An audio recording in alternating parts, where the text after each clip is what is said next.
Hello students, myself Sagar Pingili.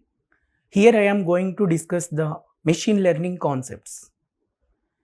According to GATE 2024, newly added paper is DA, Data Science and Artificial Intelligence. In that paper, machine learning is one subject. So now here I am going to discuss the concepts of a machine learning, right? So before moving into the contents of a machine learning, first of all, we should know what is the meaning of machine learning. Then what is the objective of machine learning? What is the goal of machine learning? Okay, later we will see how to learn the machine, how to train the machine, okay, then how to test the machine, then how to evaluate the machine. All right. Generally, if we are talking about the machine learning means to make the statements about the future. That is the basic goal of the machine learning. To make the statements about the future. That means what? Predictions. We are going to take the predictions about the future scenarios. That is the major goal of the machine learning. So in the machine learning, we have total 3 phases. First phase is training.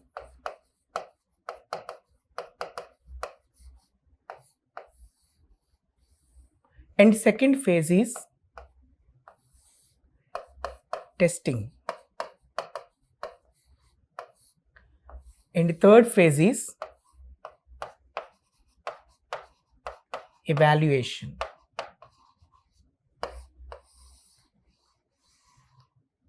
So total 3 phases or 3 stages present in the machine learning: training, testing and evaluation. Okay, so what is the meaning of training? Training means here we are going to train the model.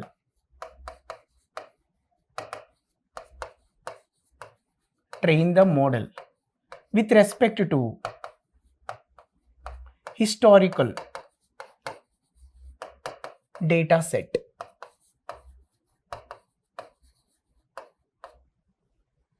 Training is nothing but we train the model or we train the machine with respect to the historical data set.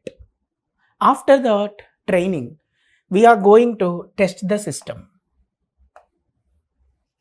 Okay, in that testing, we are going to check the conditions. That means predictions.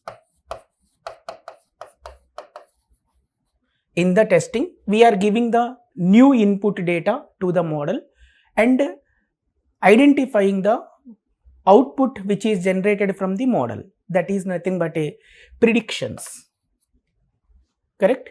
Apply the new data and take the outputs. Apply the new data and take the outputs. That is the testing. And after that, evaluation. Evaluation is nothing but comparison between the expected data and the predicted data. That means difference between the predicted output and actual output. Actual output and predicted output difference is called as the error. This you can say error. So in the evaluation process, we need to verify, okay, how well the system is giving the results. Then what extent the system is giving the correct results. So we need to identify the model performance by calculating the error. When this error is very low, then we can say that model is giving the best output. When this error is high, then we are concluding that model is not trained well. Therefore, retraining is required to get the best output. So like this, in the machine learning, total 3 stages are there: train the system, test the system and take the evaluation. Okay, after evaluation, you need to identify the performance, whether machine is trained well or not well. So when the machine is trained well, error is very less, low error is present. When the machine is not trained well, error is increased. When error is increased, retraining is required. So this is the general meaning of the machine learning. So machine learning means we train the machine with respect to the historical data to take the future predictions. Okay, so that is the machine learning. So simply we can take the definition of machine learning like this. Machine learning means train the system or train the model or machine or system with historical data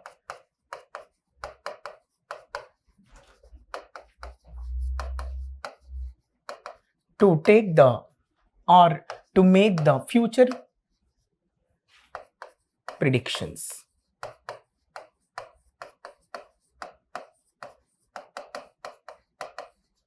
This is the machine learning. Train the model or train the machine or train the system with historical data to make the future predictions. That is the machine learning. So in that machine learning process, total 3 steps are there, 3 stages are there. That is training, testing, evaluation. Okay. If I want to explain this concept in a general terminology by taking the general analogy like this. As a student, example is concerned. For example, if I take the student,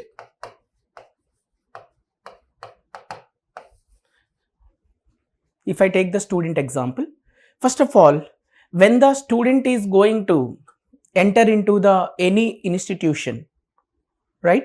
So first thing what happens? Training.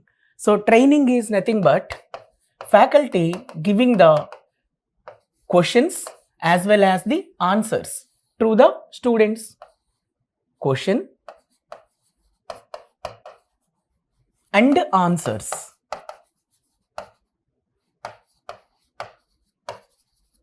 Given to the student.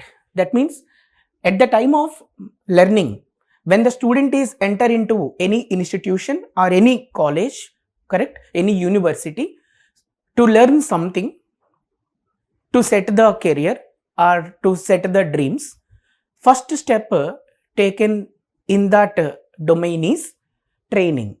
In that training stage, faculty giving the questions and also answers, right?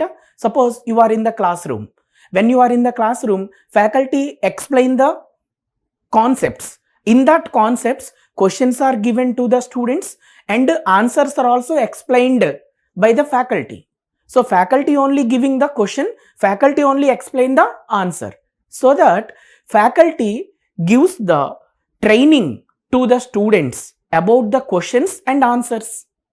Okay, this is the possible question, this is the respective answer. This is the possible question, this is the respective answer. Like that, set of questions and the associated answers are explained by the faculty when you are in the classroom.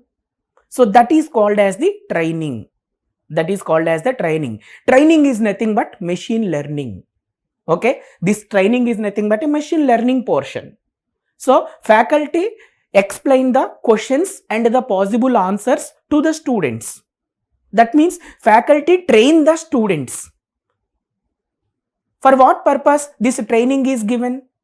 To set the dreams of the students, to set the career of the student, okay, to clear the exams, correct? So to become rank 1, proper training is given by the faculty. So in that training stage, faculty explain the questions and the associated answers. By using the question and the respective answers, faculty train the students. Okay, so when you are entering the coaching institution, okay, 8 months or 6 months duration is required to train. So every faculty train the student in the respective subject. So in that training, faculty explain the concepts and also explain the questions and the respective answers. Over. So once the training is completed, immediately student is enter in the testing state.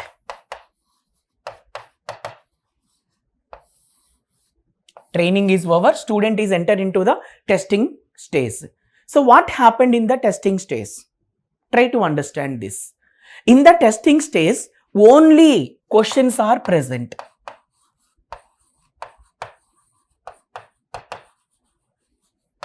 See this. In the testing stage, only questions are present. Now, student is going to answer the questions. That is the meaning of testing. Example is what? After coaching over, okay, you are going to give the final paper, right? In the final paper, right, that means exam paper, only questions are there.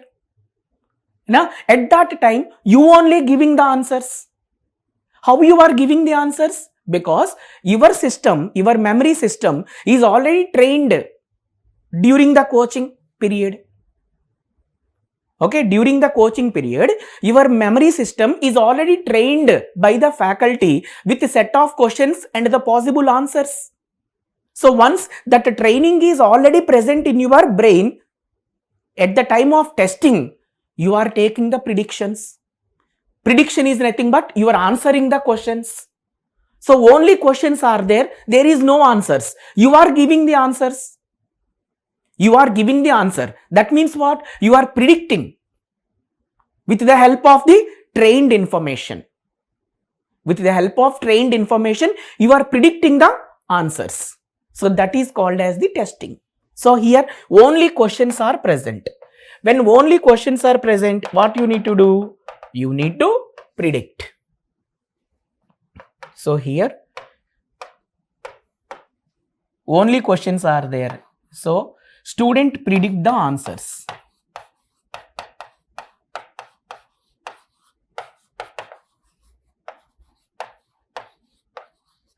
Student predict the answers. That is called as the prediction.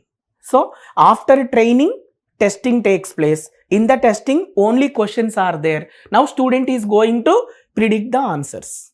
All right. So after testing, what is the next stage? The next stage after testing is evaluation.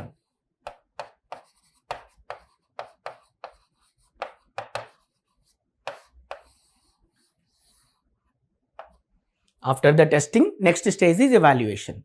So in the evaluation, what happened is just predicted answers are compared with the key. So what I mean to say is student answers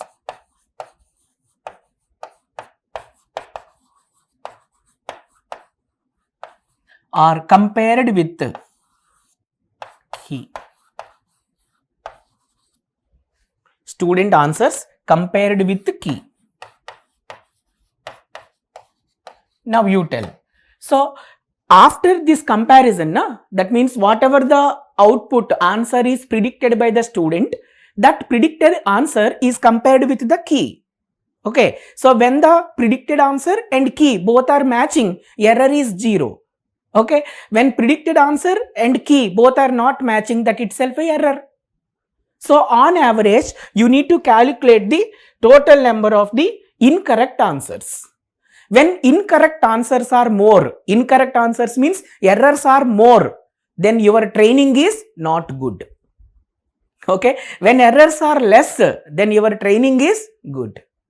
Okay. Whether system is well trained or not, that you can decide after evaluation. After evaluation, you can decide whether your machine is trained well or not. Okay. When errors are very less, then machine training is in good level. Errors are very more, then machine training is in poor level. Okay. So whenever poor level of training is there, again retraining is required. That is the concept. So that is the reason, as a student example is concerned, to set the career, first student is enter into the coaching institution. to take the proper training. So faculty explain the respective concepts with the questions and associated answers. After 6 to 8 months of coaching training, student is giving the exam paper, that is called as the testing. In the exam paper, only questions are there. There is no answers. So answers are predicted by the student only. You know how the student predicting the answers? Based on the trained information. Based on the trained information. During that coaching period, whatever the information is already trained inside the brain of that student, making use of that information, student is predicting the answers. Right? That is called as the testing. After testing, evaluation. Right? In the evaluation, you need to compare your answer with a key. Okay? When answer and key both are matching, there is no error. Prediction is right. When answer and key both are not matching, that itself a error. So when more number of errors are there, that means more mismatches are there, your output is failed. Less mismatches are there, you have a proper rank. Correct na? Once rank is there, you enter into the working domain. So you satisfied your dreams. Right? So once you are enter in the working area and your dream is satisfied, you are a successful machine. Correct na? So when more number of errors are there, then what is required? Retraining is required. That means the student who is not getting the good rank in the first attempt, that student is going to take the coaching in the second time.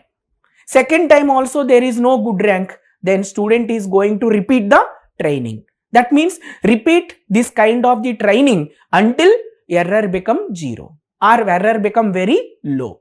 So error is 0 means 100% accurate machine. But 100% accuracy never present. So always we are making that error should be in a low level. When error is low, then you can say system is perfect. Well trained. When error is high, you can say system is not trained well. Is it clear? So altogether, in this discussion, you know what is the meaning of machine learning. I already explained that information here.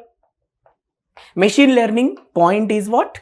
Train the model or train the machine or train the system with historical data to make the future predictions.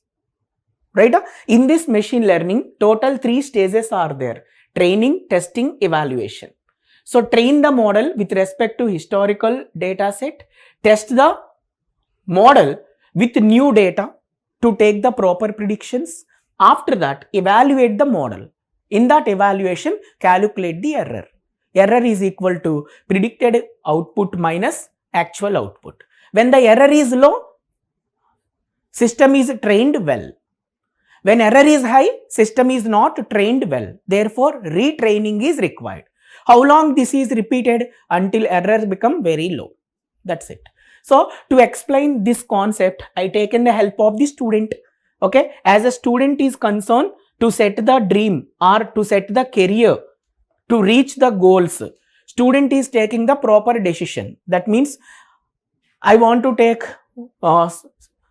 proper information from the proper institution. So that is the first decision, selection of the institution. Later, student is enter into the institution to take the coaching. Right? Coaching duration may be 6 to 8 months. In that 6 to 8 months duration, faculty train the student with the respective subject content along with questions and associated answers. After 8 months of the coaching duration is over, student giving the paper. In that paper, only questions are there. So that student is going to predict the answer based on the trained information. Clear na? So after that, evaluation started. In that evaluation, student answers are compared with the key. When student answer and key both are matching, error is 0. Both are not matching, that itself a error. When less number of errors are there, then we conclude that student is trained well. Okay. When more number of errors are there, we can conclude that student is not trained well. So that repetition is required, retraining is required. So in one attempt, there is no success. You need to take the second attempt, third attempt. Until to get the success, student is going to take the proper training it only. So this is the concept of the machine learning. Understand? All right. Next thing, in the machine learning, basically two types of learning methodologies are there, right? First one is called as the unsupervised learning.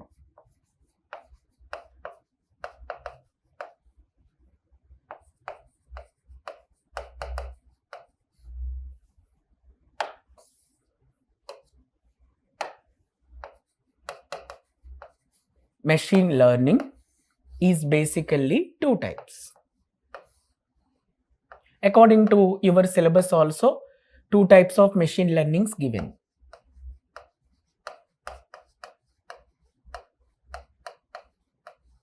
Unsupervised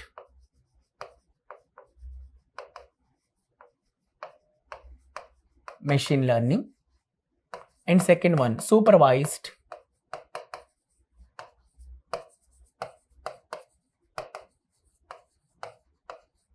machine learning.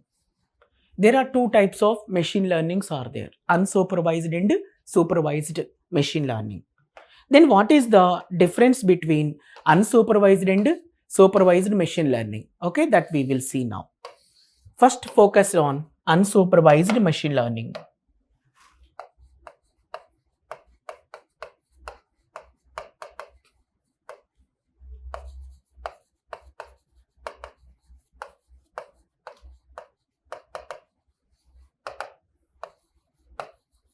Unsupervised machine learning.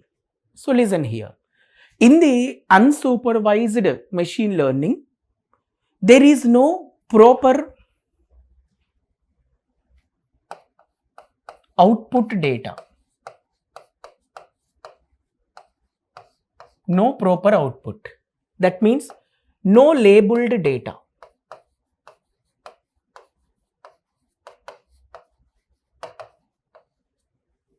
So no labeled data. So we don't have a proper estimated output. Unlabeled data training is called as the unsupervised machine learning. There is no proper output. There is no specific output. No proper output is nothing but a no specific output.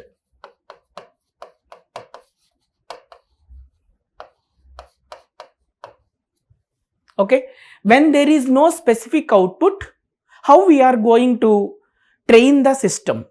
Then how the system is going to learn the information about the given data set, right? So when we have a proper labeled data, proper output data, then you can decide what this is coming under this category, this is coming under that category, and so on.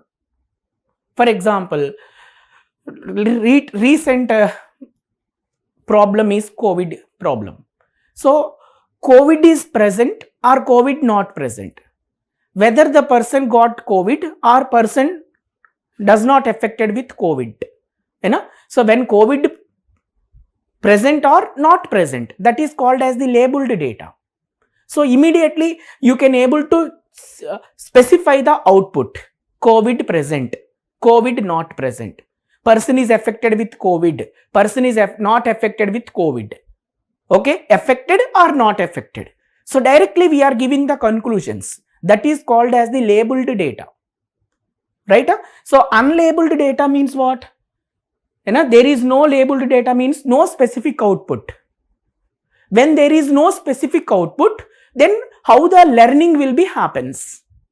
Answer is based on the similarities. We are going to separate the information. You know, similarities. Based on the similarities, we are going to separate the information. That is called as the unsupervised learning.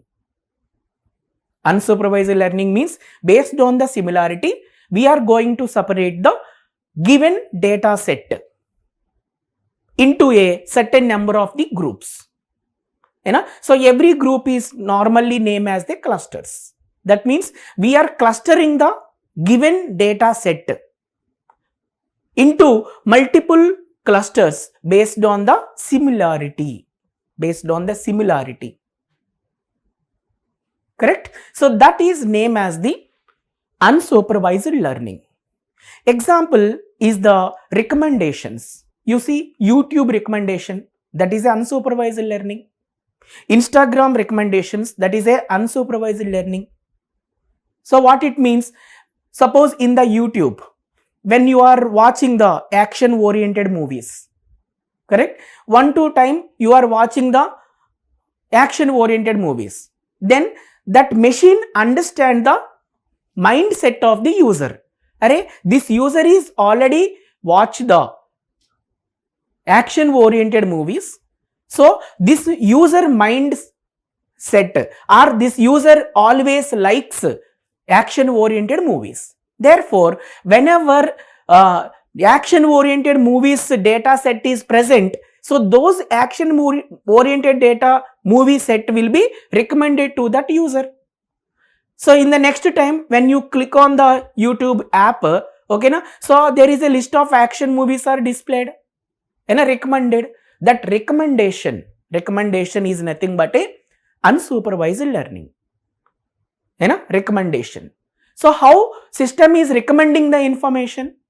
Based on the similarity, based on the user requirements. So whatever the information which is used by the user frequently, so that information will be recommended to the user. So that is named as the unsupervised learning. So unsupervised learning example is the recommendations. Right. So if you want to see the unsupervised learning with a generalized example, unsupervised learning with a generalized example, okay, general analogy. Let me take the example of the father and kid. Okay, suppose, see this. This is general example, try to understand. Okay, so this kid is just 3 years old. 3 years old kid is there. So here 3 years old kid does not learn anything. That means this kid does not know much more about the colors. This kid does not know much more about the fruit names, correct, dimensions, correct, etc. So there is no learning in the 3 years old kid. All right. So now father is going to bring the bag full of fruits. Assume like this. Bag full of fruits. Like this. Bag full of fruits with different fruits, mixed fruits. Apple, grape, strawberry, etc. Right? So bag full of fruits given to the kid. Father bring the bag full of fruits, which is having the mixing of the different fruits, right? So that bag full of fruits are given to kid, right? So when this bag is given to the kid, maybe this kid is roll down the total fruits on the floor.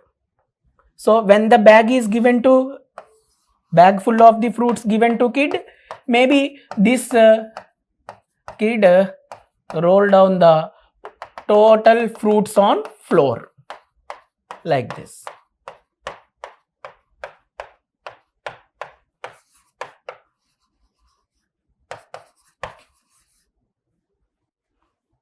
Right?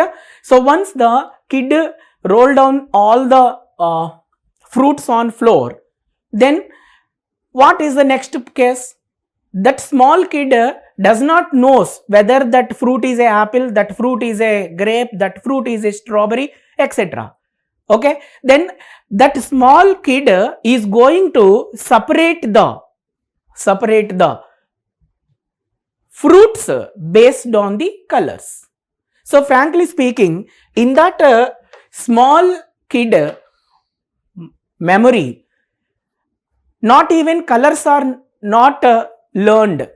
Not even colors are learned. That means what?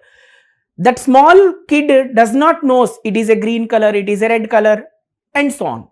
color names not known by that kid. Okay, but with the eyes observing the required information, that means red color, all red color fruits are categorized into, grouped into one place. Then all yellow color, that kid does not knows even it is a yellow color, because similarity, according to the similarity, that kid will be separating the fruits. Okay, so as you know it is yellow, I know it is yellow, but 3 years small kid point of view, even color names are also not known.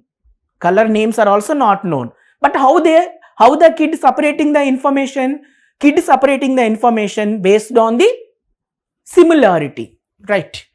And after that, orange color like this.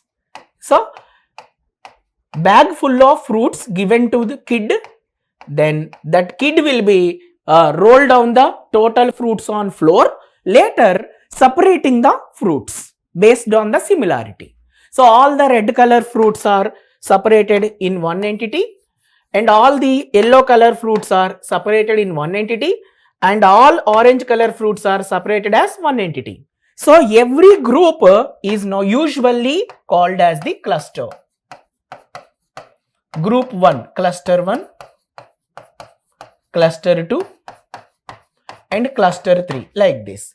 So clustering is the one important learning method in the unsupervised learning. Clustering means grouping, grouping based on the similarity, that is called as the clustering. All right, after separate the fruits into clusters, groups, mother came. Okay, so mother came and mother gave the one fruit, red color fruit, apple to the kid. When mother gave apple to the kid, then what the kid is doing? As a kid, he don't know whether that is a apple or not, strawberry or not, because of 3 years small kid memory is not yet trained with a proper output. When brain is not trained with a proper output, then how the kid is going to give the answer? Answer is based on the color. Apple is having the red color. So immediately that kid will be placing this information into cluster 1. Because of mother given apple to the kid, apple is in the red color, immediately kid will be placing that apple into the cluster 1. That is called as the unsupervised learning. I hope you understand what is unsupervised learning with this example. Is it clear or not? I repeat, father, kid, mother, 3 different entities are there. Father bought the bag full of, or basket full of, cover full of fruits with different varieties and given to the kid. Kid is 3 years old kid. In the 3 years old kid memory, not yet trained with any information, not colors detection, there is no size detection, there is no fruits detection, nothing is there. So there is no proper learning happened in the 3 years old kid. Now this kid rolled down the overall fruits on floor. After that, kid is going to separate the fruits based on the similarity. So here I am talking about the color. So all the red color fruits are keeping in one group, all the yellow color fruits are keeping in another group, all the orange color fruits are keeping in another group. Okay, so that kid is not even know this is a red color, not even know it is a yellow color, not even know it is a orange color. Because 3 years kid does not trained with the color names also. But how it is separated? By looking at the similarity. With eyes, check the similarity and grouping them.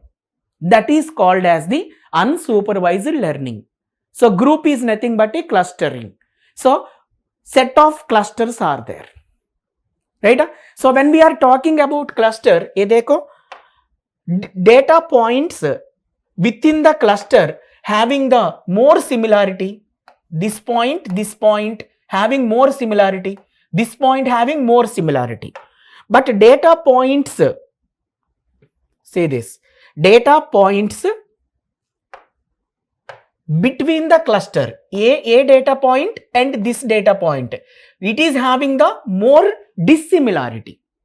Data points within the cluster having more similarity. Data points between the cluster having more dissimilarity. That's it. So similarity based grouping. That is the unsupervised learning. So this is the clustering. After that, mother gave the apple to kid. Mother knows it is an apple, but kid does not know it is an apple.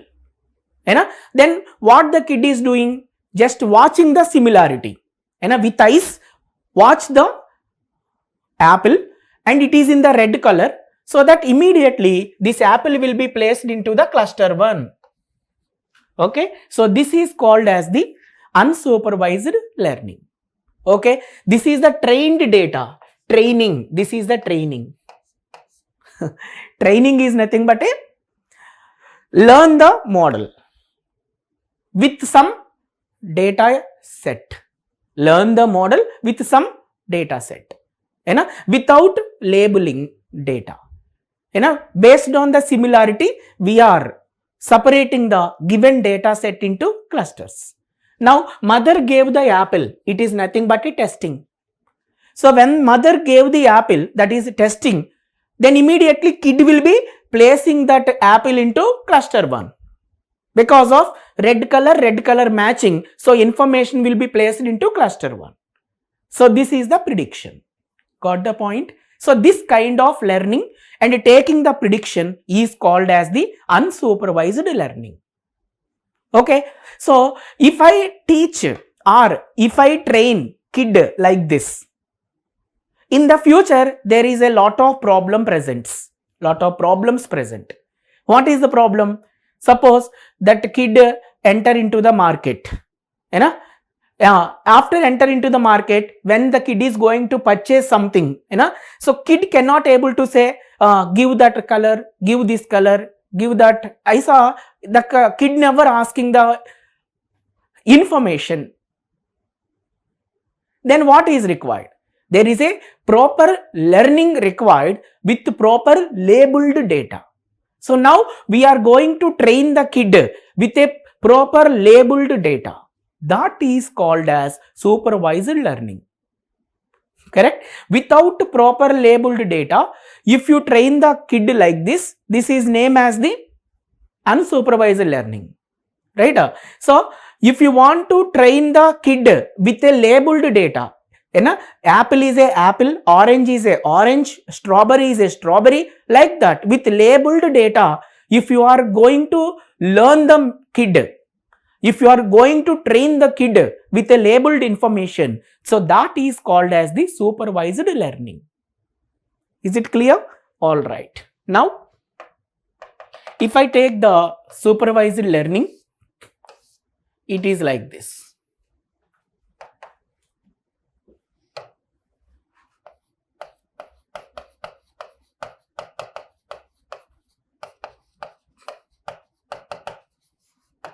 Supervised learning.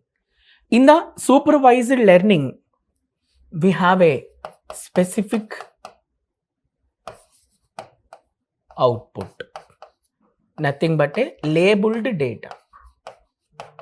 So train the system based on the specific outputs.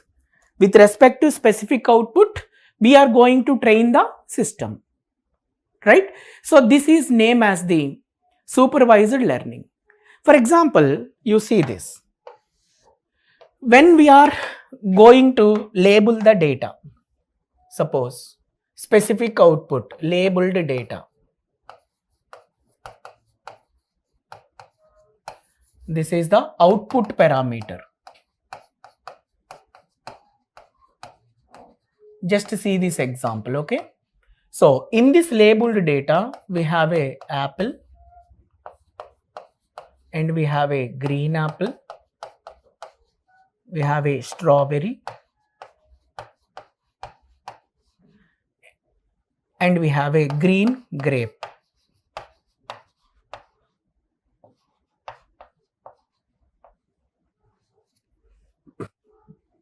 So output parameter is having the 4 different outputs. Apple is one output, green apple is another output, strawberry is another output, green grapes another output. Correct? So we are going to train the machine with a proper labeled data is the supervised learning. Now see this. Now I am giving the inputs. Now I am giving the inputs. So first input is like this. First input is here, color. Color is the input. Here, red color, green color, red color and green color. Correct? Now, I learn the kid like this. Red color is called as the red color fruit is called as the apple. Green color fruit is called as the green apple. Red color fruit is called as the strawberry. Green color fruit is called as the green grapes. When I train the kid like this, kid is having the confusion. Kid is asking the doubt like this. You given information, father or papa, you given the information saying that red color fruit is apple, green color fruit is green apple. Then again there is a red color, that is a strawberry, green color, that is a green apple. Then how can I able to separate this? You know, I am unable to separate the apple, strawberry, green apple and green grape with the help of color. That is a ambiguity. I am unable to separate it. Then how can I separate this? This is the doubt from the kid. Now immediately father is taken one more input parameter. One more input parameter. One more input parameter, that is called as the shape.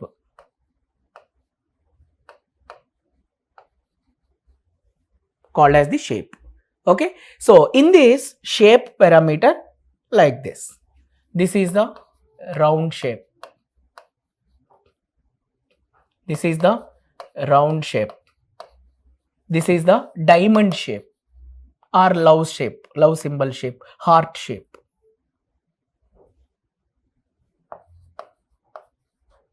Okay. And this is also a round shape.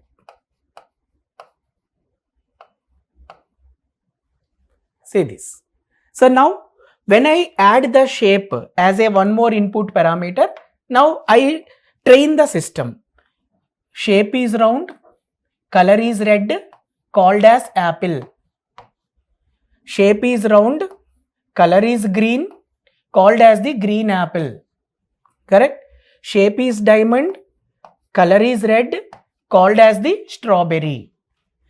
Shape is round, color is green, called as the green grapes. Like this, I train the kid. So when I train the kid, again kid is having the doubt. You know, father or papa, you see this round, green apple. Round, green grapes. So this is the ambiguity. Here, round is okay, green is okay, it is a green apple, fine. But round is there, green is there, this is a grape. So how can I separate this? That is the doubt. Again ambiguity. Then kya karna? User is, that means father is taking one more parameter like this. One more input parameter. That one more input parameter is called as the size. Size is the another parameter. Now here large. This is large. Okay. Then this strawberry, it may be usually small. Then this is small. Like this, taking the one more input parameter. Then what happens here is, see, size is large, shape is round, color is red, called as the apple. Size is large, shape is round, color is green, called as the green apple. Okay, size is small, shape is diamond, color is red, called as the strawberry. Then size is small, shape is round, color is green, called as the green apple. Very simple. So now when the father train the kid like this, then kid is properly separating the information. Now kid can say apple as a apple, grape as a grape, strawberry as a strawberry, etc. So this kind of learning is called as the supervised learning. So this is the labeled data name as output parameter, and these all are called as the input parameters. Size, shape, color. These are the input parameters. So based on the input parameters, we can able to specify the output. Based on the input parameters, we can specify the output. Therefore, supervised learning function is writing like this. Y equal to y. Y is nothing but a output. Output parameter is equal to function of input parameters. Okay, that means what? When the input parameters are changed, the corresponding output will be changed. Okay, change in input parameter, there is a change in output parameter. So this is called as the supervised learning mechanism. So supervised learning mechanism having the proper output, proper labeled data. So according to the output, we are going to train the machine. Correct? So that output will be depends on the input. So function is y equal to f of x. So output parameter depends on the input parameter. When input parameters are changed, output parameter is also changed. Okay, so this is named as the supervised learning. With a proper output set, we are learning the system. We learn the system. We train the system. With a labeled data is called as the supervised learning. We train the system with unlabeled data. We train the system without specific output. That is called as the unsupervised learning. So in unsupervised learning, based on the similarity, we are grouping the information based on the similarity. Okay, based on the similarity, given input data set is grouping into multiple groups. Grouping is called as clustering. Multiple groups are called as the multiple clusters. So clustering is the methodology in the unsupervised learning to train the system. So example of that is recommendation systems. Okay, based on the user likes, or based on the user mindset, or based on the user past data, system will be recommend the information to user, predict the information based on the past information. That is the unsupervised clustering, unsupervised learning. Okay, then supervised learning means train the system with a proper output. train the system with a specific output. Correct? So that output parameter varies with respect to the input parameter. So here we can say yes or no. That means proper output we are expecting. Example I said earlier, COVID, person is affected with COVID, person is not affected with COVID.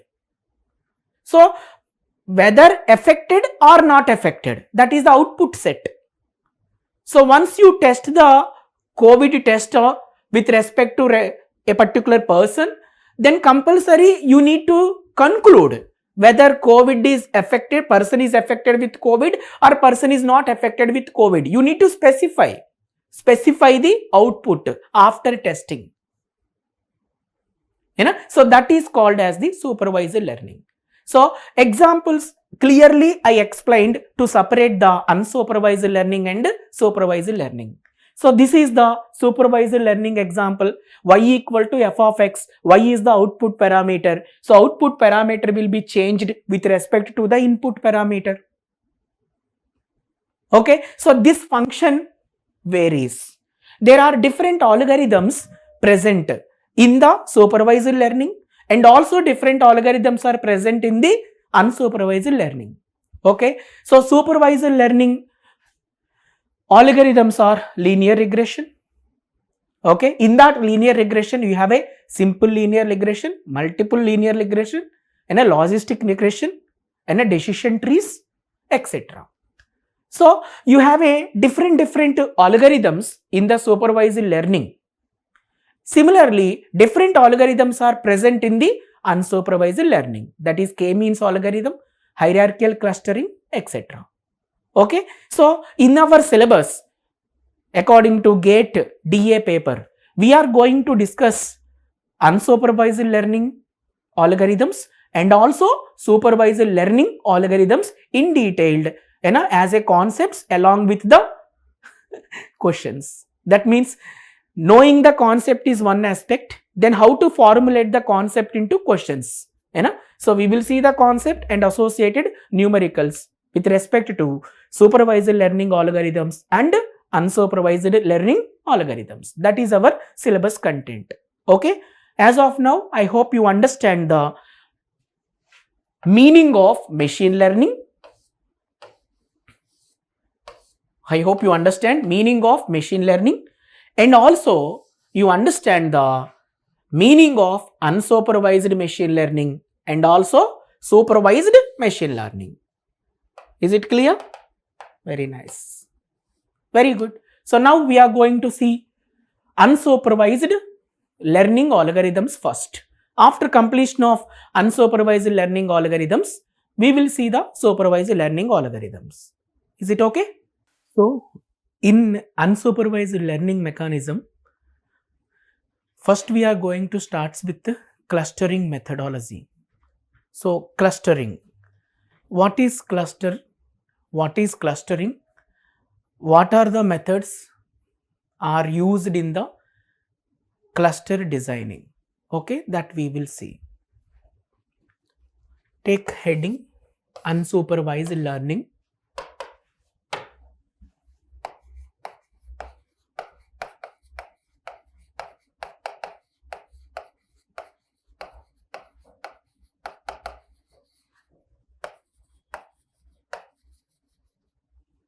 Heading unsupervised learning. In that,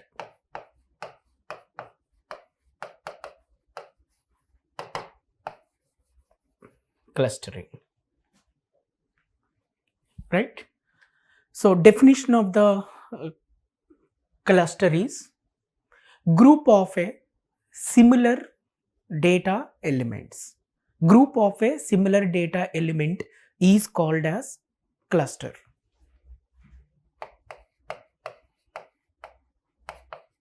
Group of a similar data elements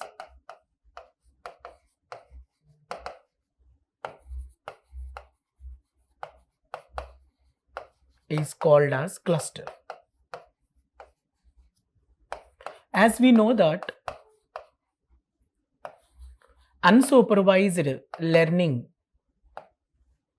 does not contain the specific output. Therefore, given data set will be grouped into a certain number of groups based on the similarity. So every group is called as the cluster, right? So similarity based grouping or similarity based clustering, correct? So if I take the meaning of data, suppose this is the data set. In the data set, you have the different points, different data points. I represented with different colors like this.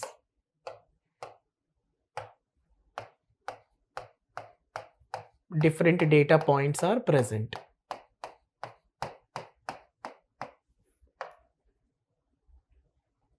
Okay. Yellow color, red color, green color, and so on. So this is the data set. What I have. This is data set.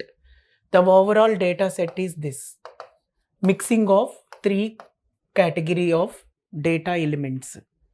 So clustering means dividing the given data set into the similar groups. Given data set is having combination of different data elements. So now we are going to divide the given data set into certain number of the similar groups. In this diagram, I gave three colors of the points. So data set is having the three different similar types of the points. So now clustering means divide the given data set into similar groups like this. So here all the yellow points are coming under one group. All the yellow points are coming under one group, and all red color points are coming under another group like this. Then all the orange color points are coming under another group. So this is called as the clustering. Okay, this is cluster 1 K1, this is cluster 2 K2, and this is cluster 3 K3. And some of the authors are representing with C1, C2, C3. Okay, there are three types of the clusters are present. So here given input data set is having combination of the data points.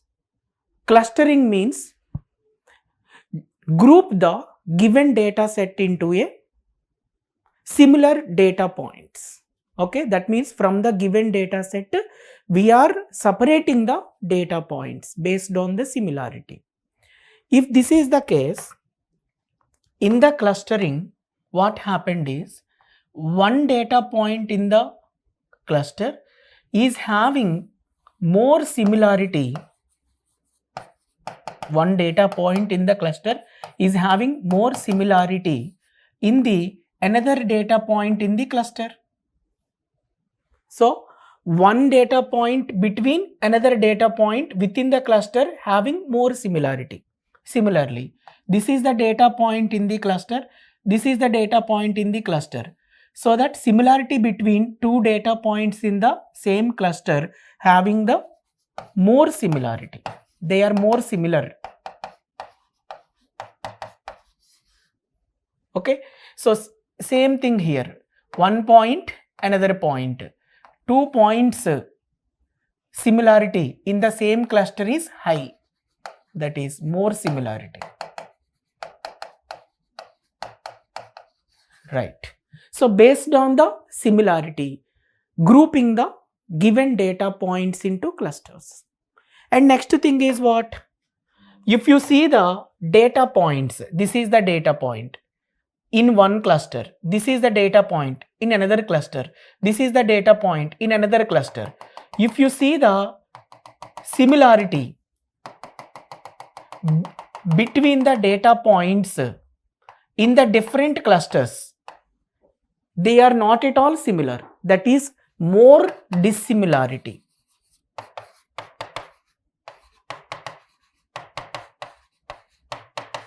More dissimilarity present. More dissimilarity present between the data points in the different clusters. Okay, so within the cluster data points similarity is more. Between the clusters data point dissimilarity is more. Dissimilarity is more. Like this, the given input data set will be organized into a clusters. Organized into a clusters. That means we just train the model. We just train the model based on the similarity grouping. That's it. So we don't have a proper labeled data. When we don't have proper labeled data, based on the similarity, we are grouping the given input into a certain number of groups. Every group is called as the cluster. That grouping is done based on similarity. Similarity based grouping. Okay, right. Next, if you see another thing, suppose I have a 5 data elements like this. Here, this is the A, this is B, this is C, this is D, and this is E. Total 5 data elements are present. Okay, so now here I want to group the data elements. When I want to group the data elements, what I want? Similarity I want. So here similarity I take in the color, correct? But here similarity A, B, C, D, E, 5 elements are there. Now here similarity is in a form of distance. So when the distance is very less between the data points, then form that into one group. Okay, distance based clustering. Right, now look at this. If I see this, right, at the time of forming the clusters, it will be like this. So A is there, B is there, correct? Then C is there, D is there, and E is there, like this.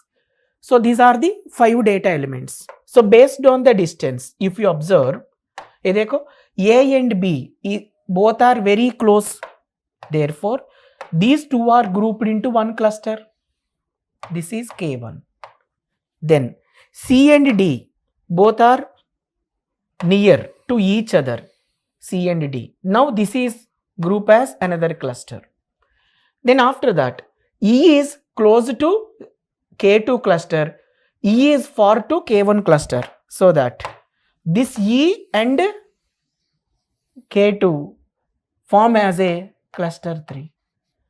Then after that, this cluster is near to this one. So now the entire data elements are formed as a one more cluster, K4, like this. So based on the distance, we are forming the clusters, correct? So when we are arrange the clusters in a tree structured design, that is called as the hierarchical clustering. Tree structured based grouping based on the hierarchy is called as the hierarchical clustering. Right, now see this. The same information, if I am keeping here, it is looking like this. First, when you are talking about the hierarchical clustering, there are 2 methods present.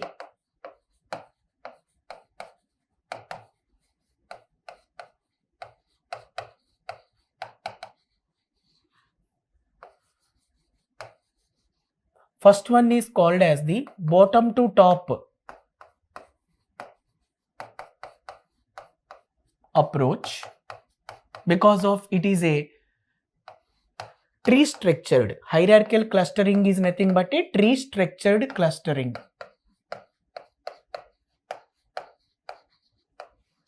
tree structured design. Okay, all right. So in the hierarchical clustering, there are two methods are there: bottom to top approach and top to bottom approach.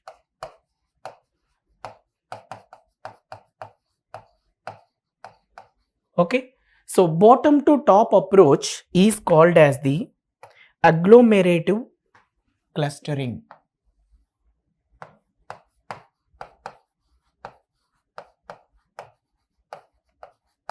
Agglomerative clustering.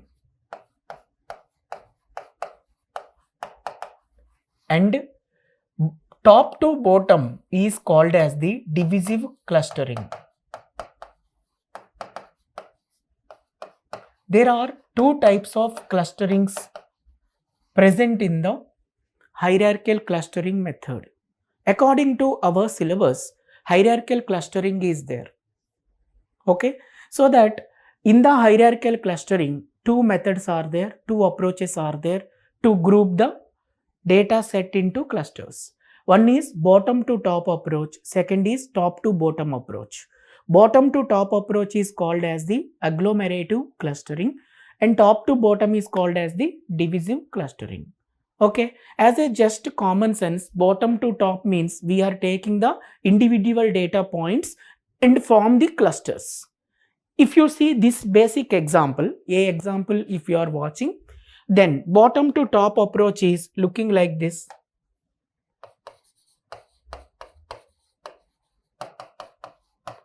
Bottom to top approach is looking like this. First, I taken data point A, B, C, D, E. So individual data points I taken. Now, according to distance, A and B both are near to each other. So that will be formed as one cluster. Then C and D both are near to each other. Distance is low. Therefore, that is formed as another cluster. And after that, C and D grouping with E. Now, this is formed as another cluster. Dekho, this one. Correct? After that, AB cluster and CDE cluster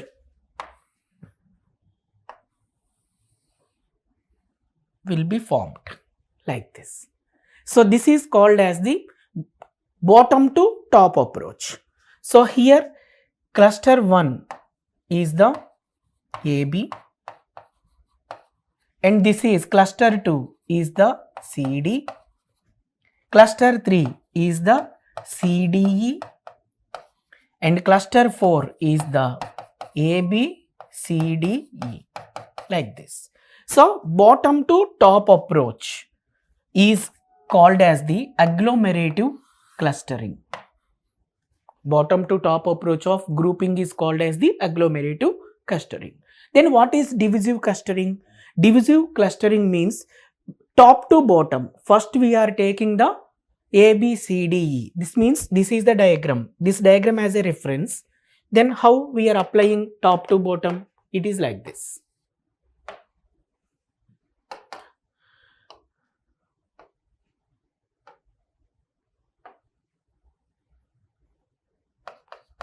Top to bottom clustering. First we are taking A, B, C, D, E. This is the topmost.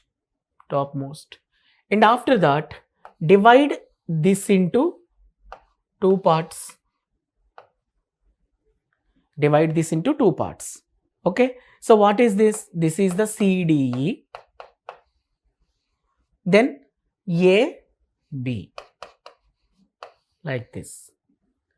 Okay. After that, dividing this CDE into two parts based on their distance. One is CD and second one is E. Like this. Right? And come to AB. AB again dividing into two, individual A and B. Correct? Like this. Now come to the C and D. This is also dividing into two, C and D. Different. So top to bottom. Top to bottom approach means take the big cluster and splitting into small clusters until get the individual element. So this is called as the top to bottom, that is divisive clustering. Agglomerative clustering and divisive clustering, these two methods are used in the hierarchical clustering. Hierarchical clustering means arrange the data elements in a tree structured design or a tree structured manner. So this hierarchical clustering follows two methods. One is bottom to top approach, second is top to bottom approach. Okay, bottom to top approach is called as agglomerative clustering and top to bottom is called as divisive clustering. So agglomerative clustering means like this: take the given data points and grouping them into clusters based on the distance. Okay, so at the time of joining the data elements into cluster, always we are taking the shortest distance, and that means when the data elements are near, close to each other, then only we are going to group the data elements, correct, into a cluster. So we will continue that kind of the grouping from bottom to top, individual data points to final node. That is called as the agglomerative clustering. And top to bottom divisive clustering means take the big cluster, okay, and splitting into subclusters until getting the individual data point. This is called as the divisive clustering. Okay, students, right, copy this information. I am showing you the diagrams. Supervised learning, in that clustering is there. Group of a similar data elements is called as cluster. Okay, copy karo.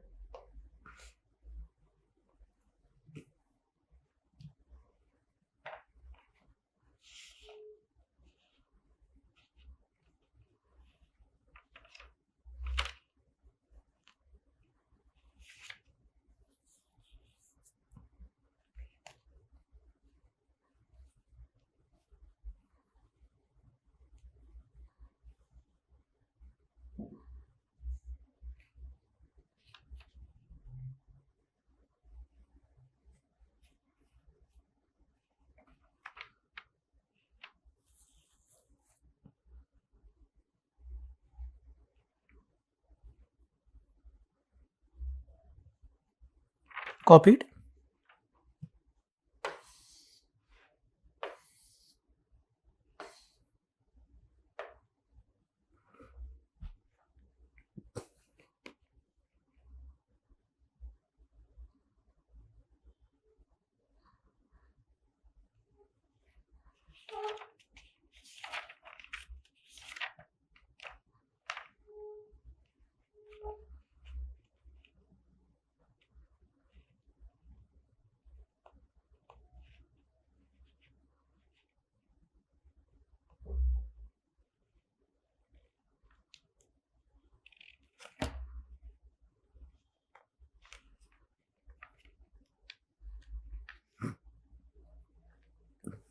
Over.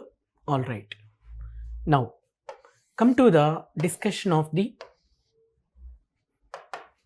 linkage.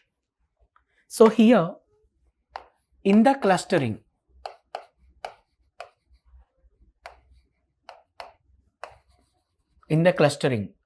it may be agglomerative clustering or divisive clustering. How we are grouping, how we are providing the link between the two elements. Okay, so basically according to our syllabus, we have two types of the linkage mechanisms. One is the single linkage. Second one is the complete linkage.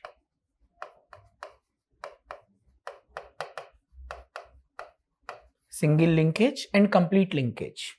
What is the meaning of the single linkage? What is the meaning of the complete linkage? Let me explain first. Single linkage always concentrates on the shortest distance between the data points in each cluster. Shortest distance between the data points in each cluster. That is the single linkage. And complete linkage is always concentrates on the longest distance between each point or longest distance between the data points in each cluster. Correct? That is the meaning of the single linkage and complete linkage. Let me write that here. If I see single linkage, it is like this. Single linkage is focused on the shortest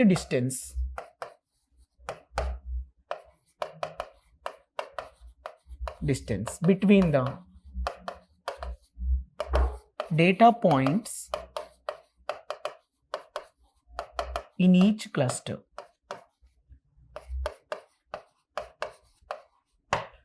Shortest distance between the data points in each cluster.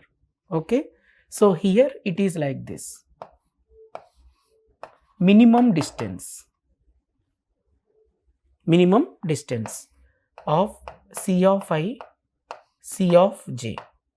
Some authors are writing cluster as a C, some authors are writing cluster as a K. Okay, so minimum distance, D means distance. Okay, so that is equal to minimum of, this is absolute difference, x of I minus y of I. Okay, so you may take the square also. Okay, why we are taking this square? If I take the difference between two data points, if it is a negative difference, to make the negative difference into positive weight, we are using the usually square. Okay, so minimum distance between the two data elements. Okay, so instead of writing I and j, just 2 points, x minus y. So what is this x? X is belongs to cluster I, y is belongs to cluster j. So these two data points distance we need to take. Cluster I data point is x, cluster j data point is y. So these two data points distance we need to consider. So that distance should be the minimum distance. So here distance you want to take like this, x minus y square. Why I am taking the square? This square I taken only to convert the negative unit into positive. That's it. There is no other definition. This is about the single linkage. Single linkage focused on the shortest distance between the data points in each cluster. So D means distance, minimum distance. C of I, cluster I, C of j, cluster j is equal to minimum of x minus 1 whole square. So what is this x? Data point in the cluster I. What is y? Data point in the cluster j. So two data points distance we are taking in two clusters. That distance should be minimum. Why we are using square? To convert the negative unit into positive unit.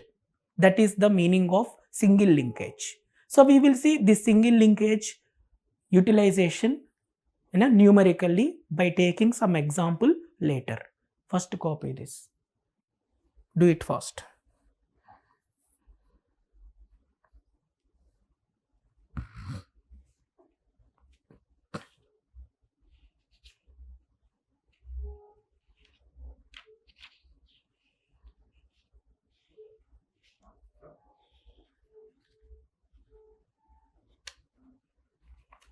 Copied.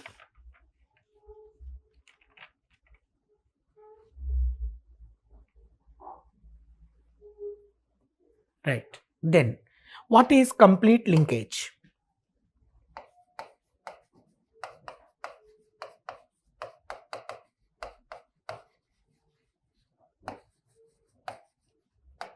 Complete linkage is focused on the longest distance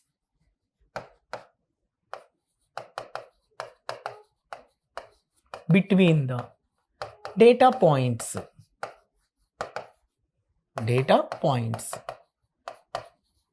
in each cluster.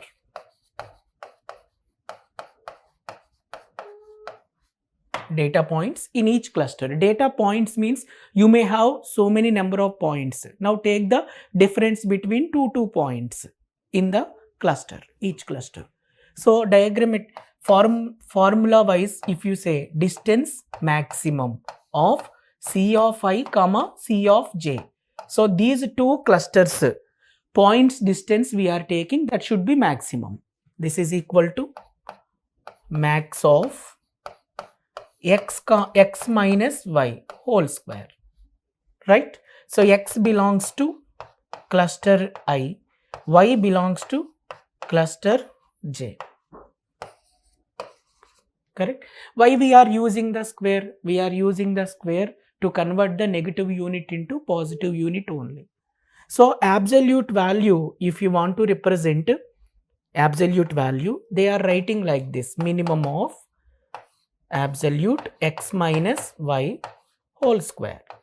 This is what? Maximum of x minus y whole square. Correct? So negative numbers, negative unit converted into the positive unit. For that purpose, we are taking the square. Right? So single linkage means focused on the shortest distance between two data points in each cluster. Then complete linkage focused on the longest distance between two data point in each cluster. So Ci is one cluster, Cj is another cluster. Ci cluster data point is x, Cj cluster data point is y. So these two data points distance we are considering. So in that distance we are taking the maximum distance. So whichever the data points distance is maximum, so that data point, that maximum value we are considering for the linking. When you want to join one data point to another data point, one cluster to another cluster, we are taking the maximum distance here. Here shortest single linkage means shortest distance. So this is the information about the shortest single linkage and complete linkage. Single linkage focused on the shortest distance and complete linkage focused on the longest distance. Okay, so this is the theory. So as a theory, when you understand the concept, it is just like a concept. When we are taking some example, in that example, when we are implementing this theory, then that theory will be coming into the realization. So let us consider one example to apply the single linkage and complete linkage in the clustering method. Okay, first let us concentrate on the agglomerative clustering with a single linkage and also with the complete linkage. Later we will see the divisive clustering. Is it okay? All right. First copy this. Complete linkage and single linkage. Difference is this. While solving the questions, you may get the complete imagination of this formula. Complete imagination of this formula. Okay. Copy it quick.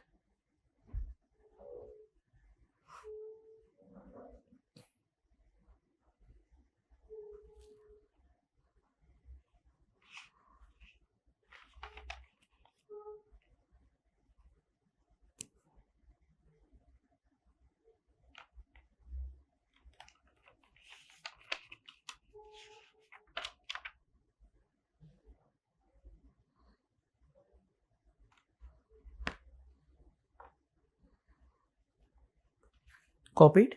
All right. Now take heading agglomerative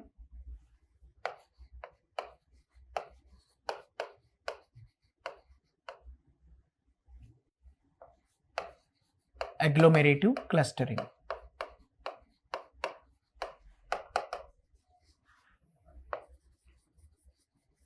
Agglomerative clustering is a bottom to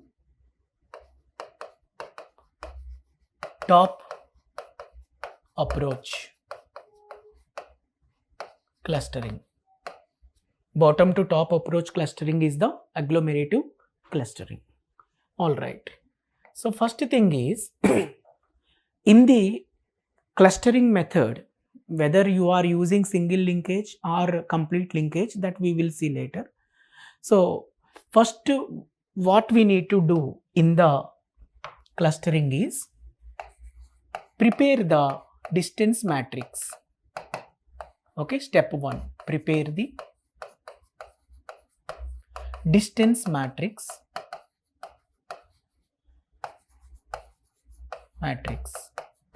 based on the given data points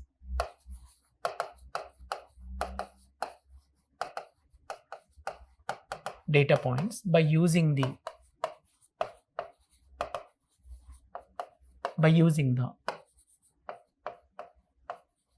Euclidean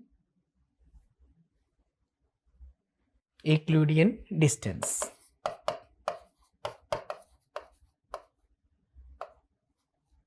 Okay, what is the Euclidean distance? Euclidean distance formula is square root of x of I minus x of j whole square plus y of I minus y of j whole square and so on. So how many data points are given? So those many data points Euclidean distance we are taking. Correct? So if already distance matrix is given, no problem. If distance matrix is not given, you need to convert the given input data set into distance matrix by using the Euclidean distance. Okay. So all data points distance you need to consider. So I indicates the point 1, j indicates the point 2. Okay. So P1 with P2, P1 with P3, P1 with P4, P1 with P5 and so on. So all points distance you need to identify by using the Euclidean distance. Got the point? All right. Next, second step is select the smallest unit from the distance matrix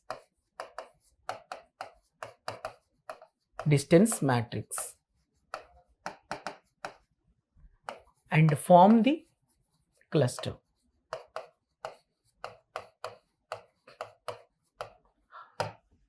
Select the smallest unit from the distance matrix and form the cluster.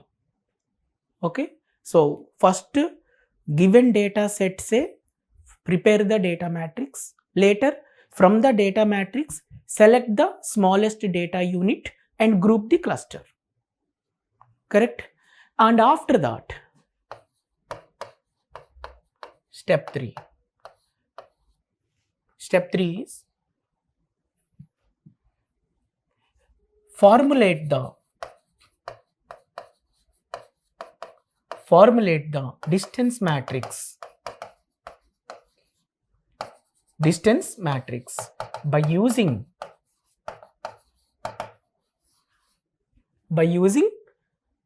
either single linkage or complete linkage.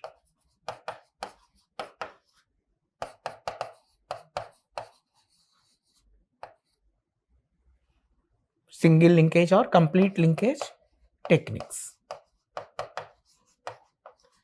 Okay. So once you form the one cluster, then immediately reformulate the distance matrix by using either single linkage or complete linkage technique. That means what? If you want to form another cluster, you need to decide whether we are using the shortest distance between the clusters or longest distance between the clusters. Shortest distance, if you want to maintain between the cluster, use the single linkage, and longest distance, if you want to maintain the clusters, then use the complete linkage. Okay, so by using single linkage or complete linkage method, reformulate the distance matrix. You can say reformulate the distance matrix. Okay, right. Step 4. Continue the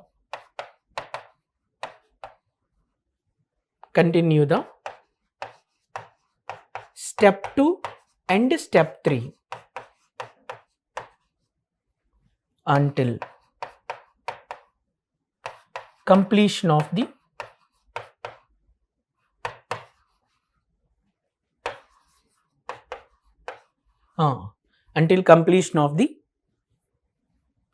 all elements selection in the distance matrix.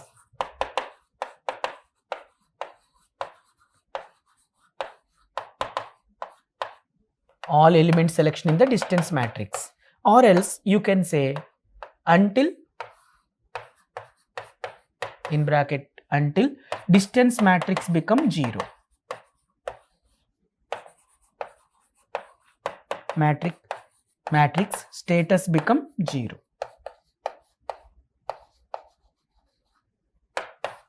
So this is the procedure. That's it. So you just make a note of this procedure, try to understand the meanings of this. Okay, agglomerative clustering. Agglomerative clustering is nothing but a bottom to top approach. Right, in this clustering, first step is prepare distance matrix based on the given data points by using Euclidean distance.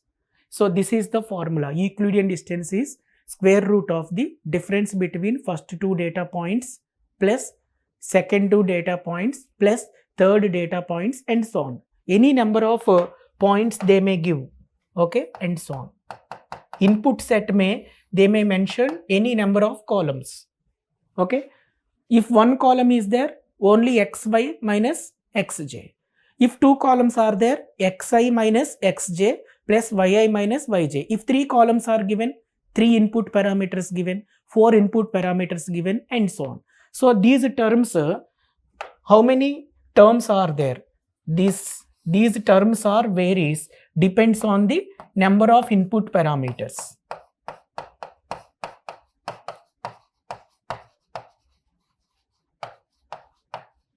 Number of input parameters given in the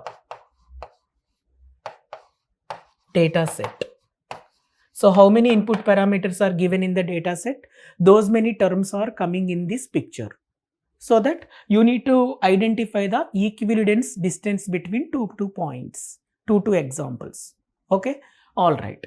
After that, select the smallest unit from the distance matrix and form the cluster. Smallest unit or smallest unit in the sense what? This is the more similarity within the cluster. Within the cluster, more similarity ke liye. And after that, reformulate the distance matrix by using either single linkage or complete linkage technique. Okay, single linkage technique means shortest distance between the 2 clusters. Shortest distance between 2 points in each cluster. Okay, right.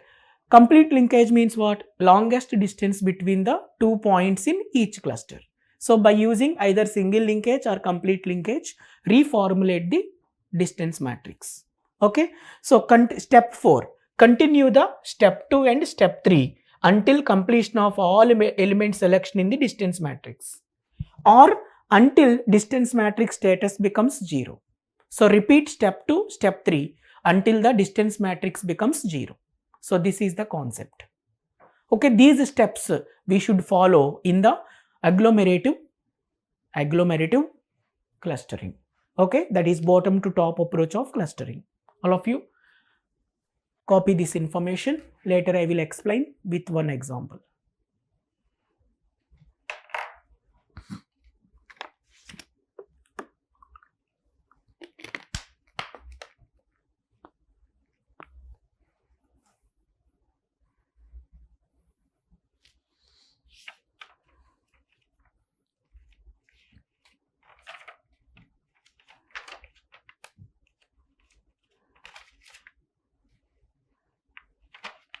Okay, all right.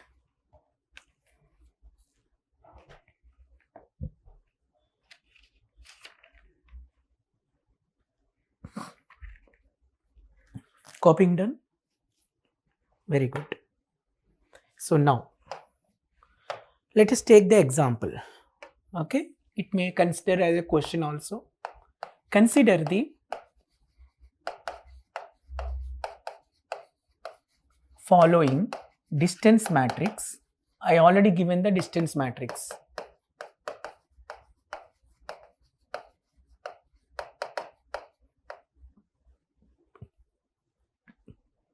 Consider the following distance matrix and form the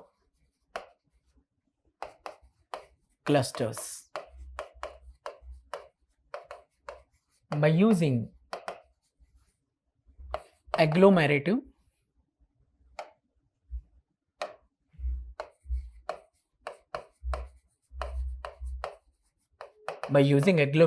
clustering. Agglomerative clustering approach.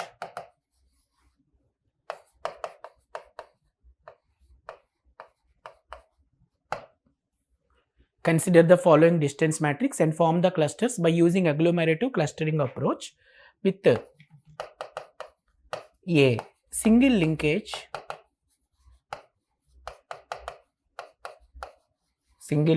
technique, B. Complete linkage technique. Okay, see, listen dear students, in the classroom I am going to take the questions which covers all possible combinations. All possible combinations related questions I am going to explain. But in the paper, they may prepare the questions according to the time slot as well as according to the weightage. Okay, so in the classroom, when we are analyzing the information with worst case scenario, compulsory in the paper you may get the best case scenarios.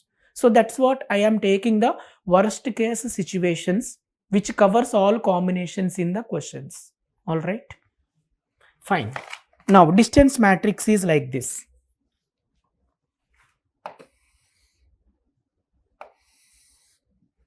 P1, P2, P3, P4, P5. This is the distance matrix.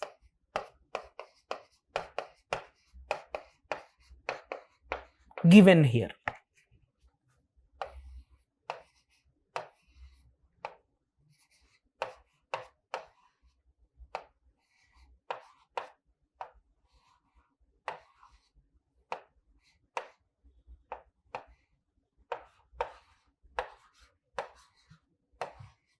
This is the distance matrix given.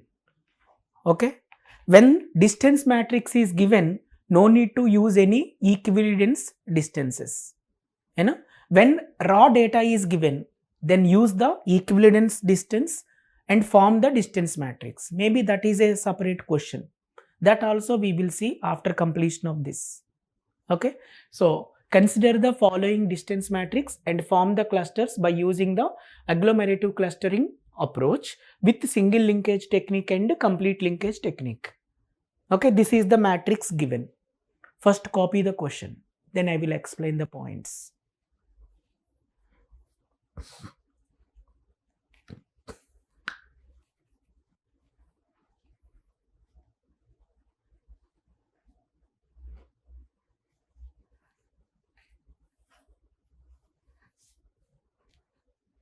Copied?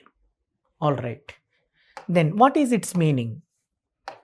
How to group the clusters based on this matrix? You see, in this distance matrix, P1, P1, 0. P1, P1, 0 means what?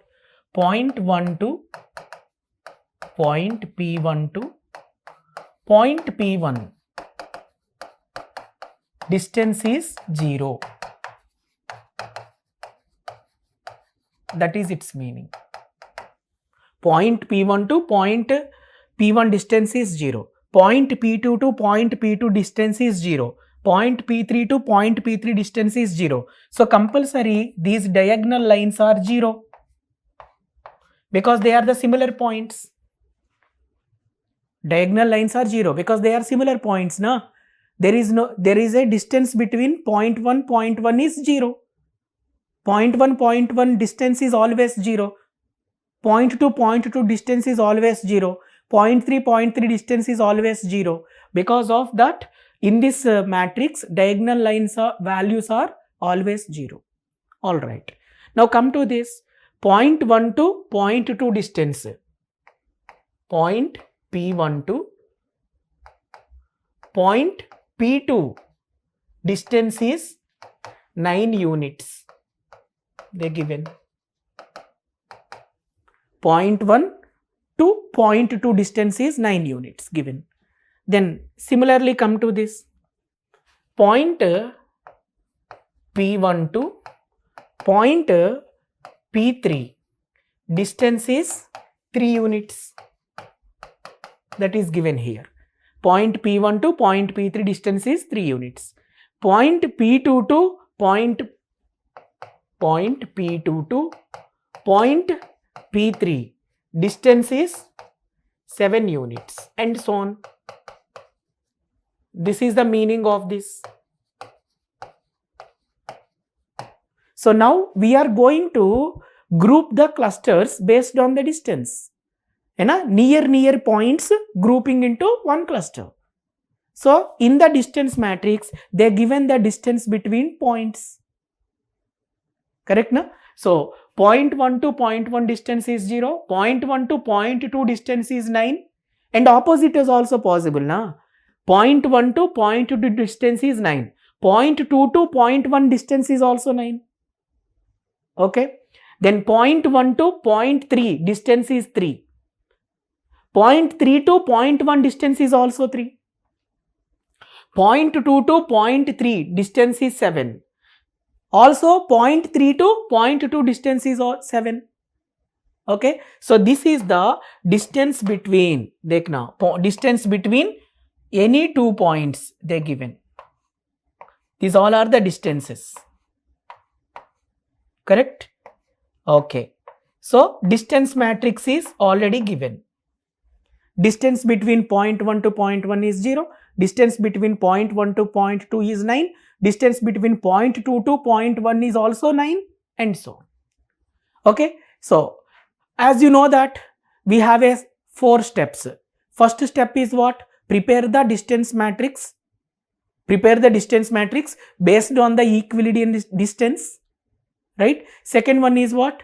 Select the smallest unit from the distance matrix. Form the clusters.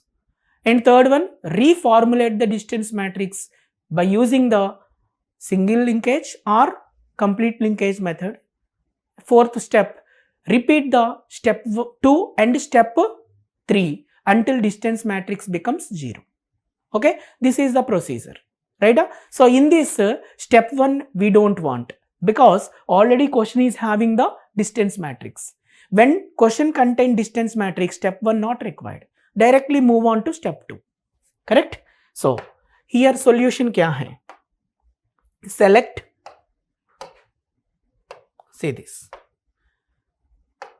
Solution is select smallest data unit. from the distance matrix.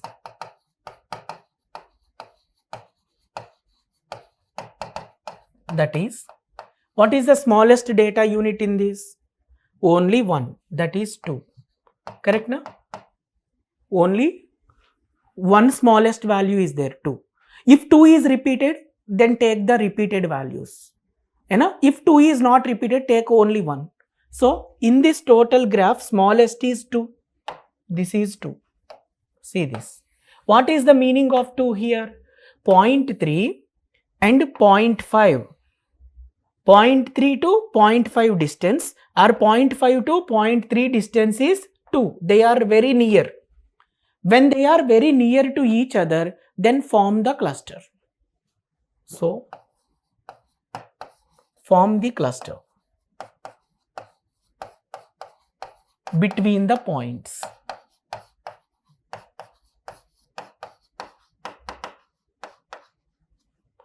Form the cluster between the points, that is P3, P5.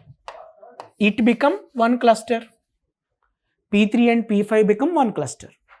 Because the distance between the P3 and P5 is very less. If another element is also P2 here, suppose here it is 2, then what is this meaning? In place of 5, you have a 2. Then P3 to P5 distance is 2 and P2 to P4 distance is also 2. Then immediately we are going to form those 4 units, data elements into one cluster. Got the point? Alright. So, select smallest unit from the distance matrix, that is to form the cluster between the points. P3 and P5 become one cluster. Right? Now, what is the next step? Next step is we need to reformulate the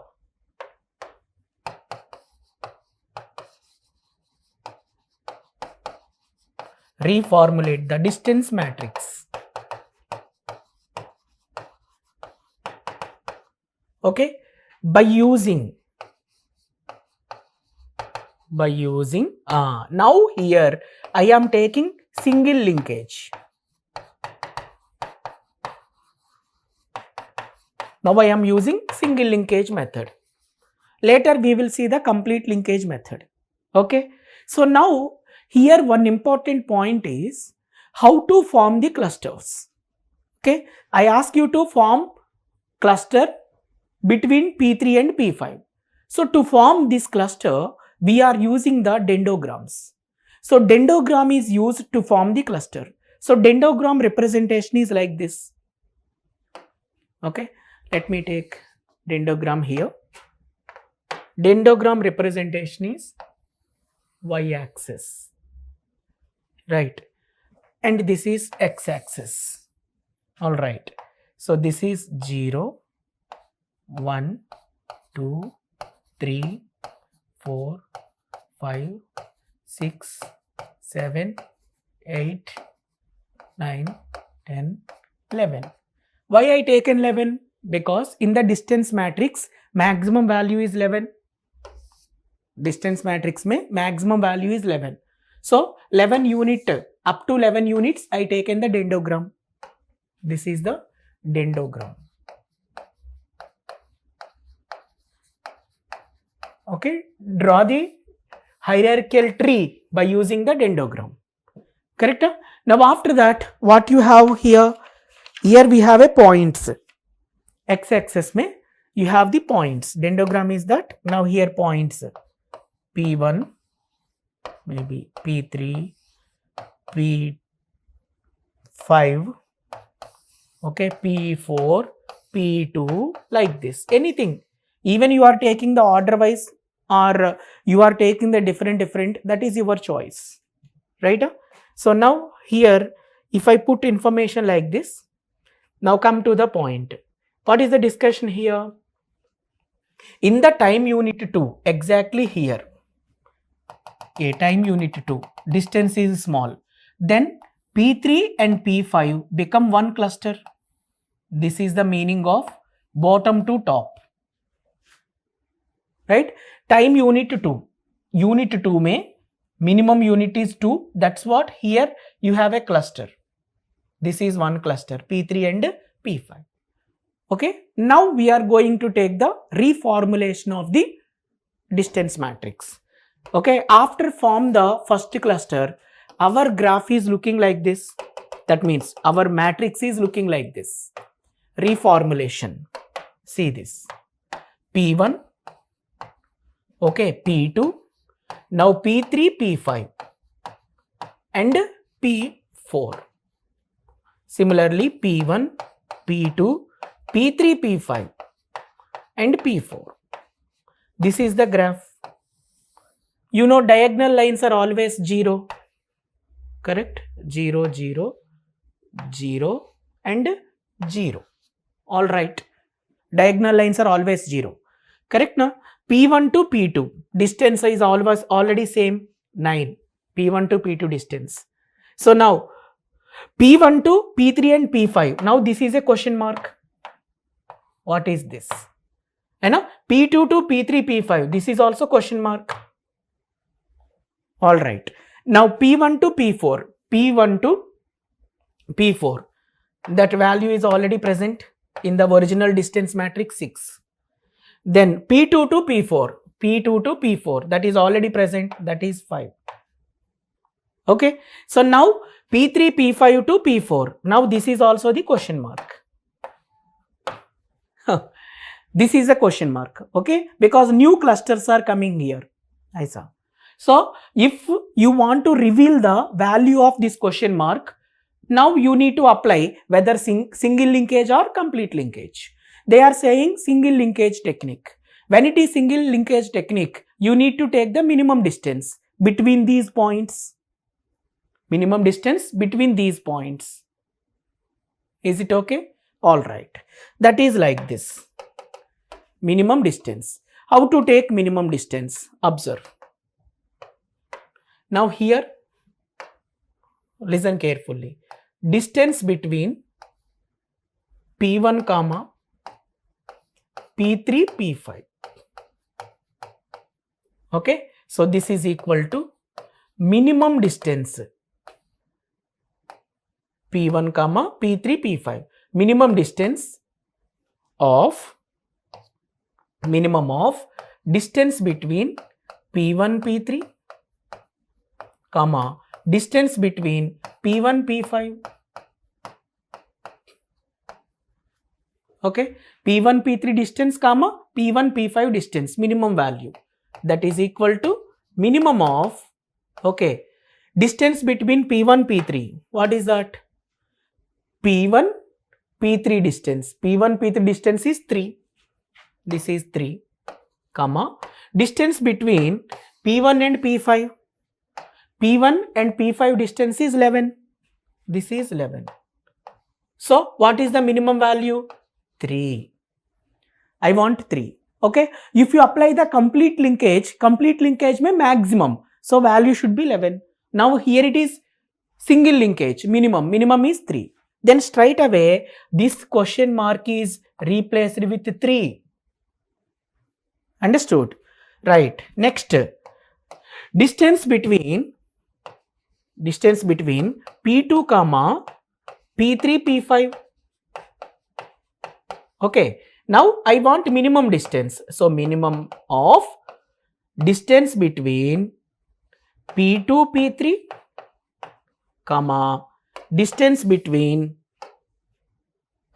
P2, P5. Is it okay? Right. So now according to our original distance matrix, P2, P3 distance. P2, P3 distance is 7. P2, P5 distance is 10. So here it is minimum of 7 comma 10. So what is minimum? 7. So now straight away this question mark is changed to 7. Alright. And next is what? Distance between P4 comma P3, P5. Like this. Distance between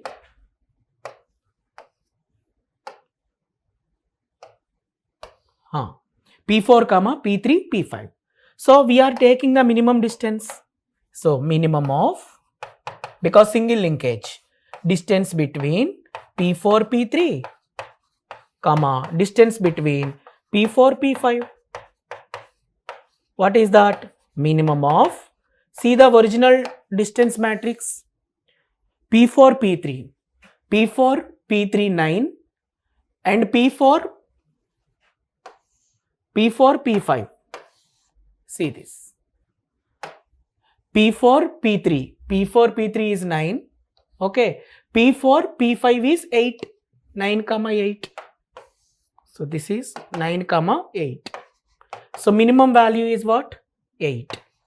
So now this question mark is changed to 8.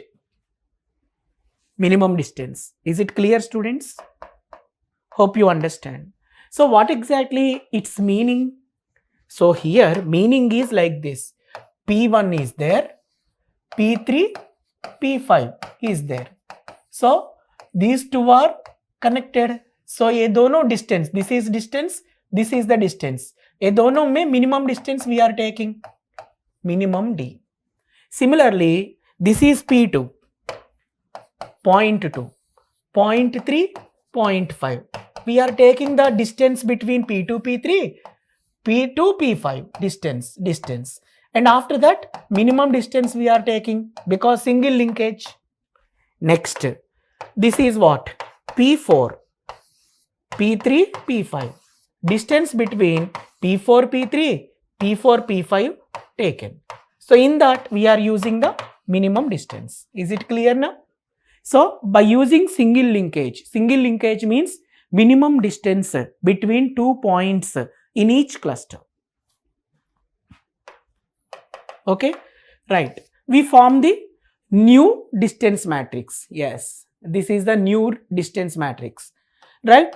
Now again what we need to do? Repeat the step 2, step 3. Procedure आपको पता है. Repeat the step 2 and step 3 until distance matrix becomes 0. Is your distance matrix is 0? No. Then हम क्या करना? Select the, when distance matrix is not 0, then what we need to do? We need to select the smallest unit in the distance matrix. In this, what is the smallest unit? Smallest unit is 3. Smallest unit is 3. Don't say 0. If you say 0, na, then 0 is already independent point. Correct? So now we are taking smallest unit. Smallest unit is 3. So 3 means what? 0.1 and point P3 and P5. So this cluster and P1 formed as a new cluster. So now here select smallest value,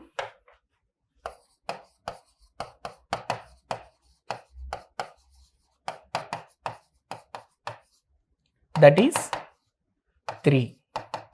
So form the new cluster. Form the new cluster, that is P1 comma P3 comma P5. Form the new cluster, that is P1 comma P3 comma P5. Now go back to dendrogram. This is your dendrogram. In the dendrogram, time unit is 3. Yes, time unit is 3. So here P3, P5 and P1, these two become one cluster. देखो, time unit 3 में this is the one cluster. Initial cluster is P3, P5. Now cluster is P1, P3, P5. Two clusters formed, bottom to top. Hope you understand. Now follow the same procedure. Reformulate the matrix. Select the small value and continue. So what is this? Our graph is now looking like this. What is our graph? P1, P3, P5, P2, P4. P1, P3, P5, P2, P4. Okay, right. Diagonal values are always 0, 0, 0, 0. Now see this. This is a question mark. This is a question mark. And this is also question mark. All right. P2 to P4. P2 to P4 distance how much? Go to the original matrix. P2 P4. P2 P4 distance is 5. P2 P4 distance is 5. All right. So now we need to calculate the minimum distance between the points because of single linkage. Now observe this. Here, distance between P2 comma P1, P3, P5. Okay. Now that is minimum of, okay, distance between P2, P1, distance between P2, P3, distance between P2, P5. Okay. So that is minimum of, what is the original data distance matrix tells?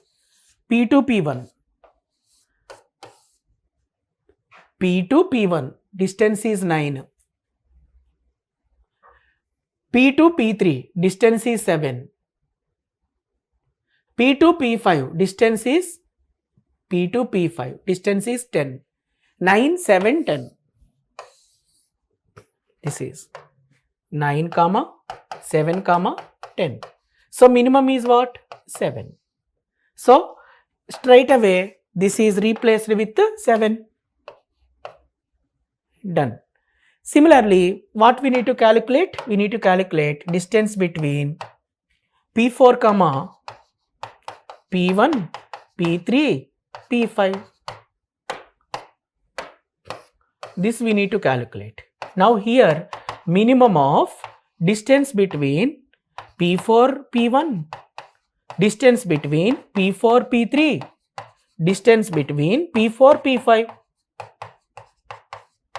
Okay, right. Now go back to original distance matrix and identify the value. P4, P1. P4, P1, 6. Sorry, here. This is original. Na? P4, P1, 6. And P4, P3, 9. P4, P5. ये देखना. P5, P4 ना 8. 6, 9, 8. P4, P5 is 8. Okay. P4, P3 is 9. P4, P1 is 6. 6, 9, 8. This is 6, 9, 8. So in this minimum is 6. So straight away here we are replacing this question mark with 6. Very good. This is the reformulation of the distance matrix. Now continue the same procedure.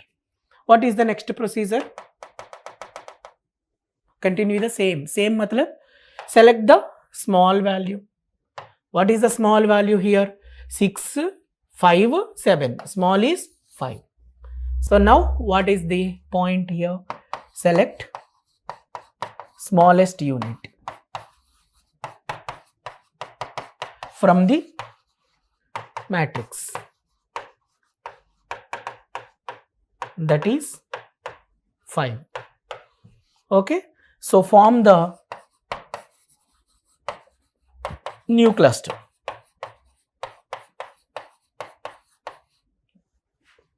Okay. What is that? That is P2 comma P2 comma P1 comma P3 comma P5. This is the new cluster. Okay. Now go to the dendrogram.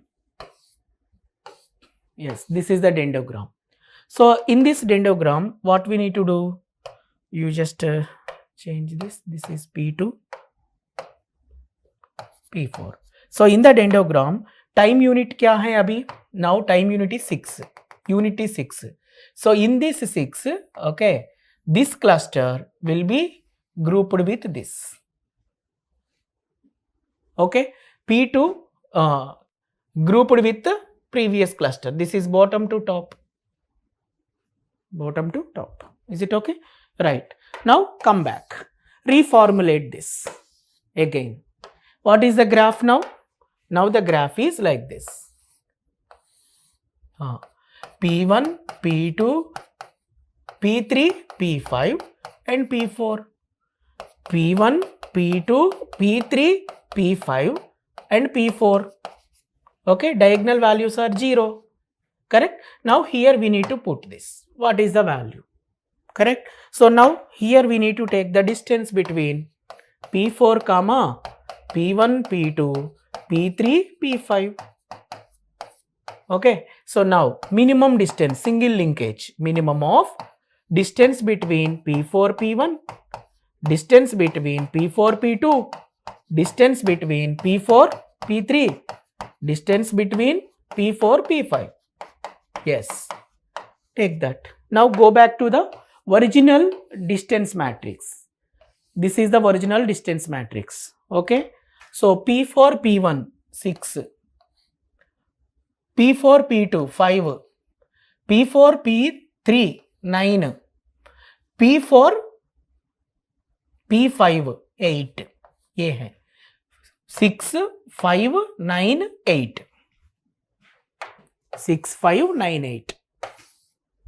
So here minimum of 6, 5, 9, 8. That is only no 6, 5, 9, 8. Yeah, 6, 5, 9, 8. So in this, minimum value is what? Minimum is 5. So now this is changed to 5. Is it clear? Now just watch it.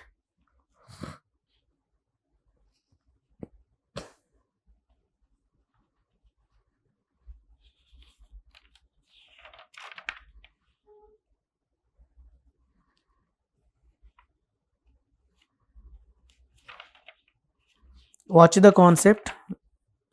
Are we taking any mistakes? 3, 7, 8.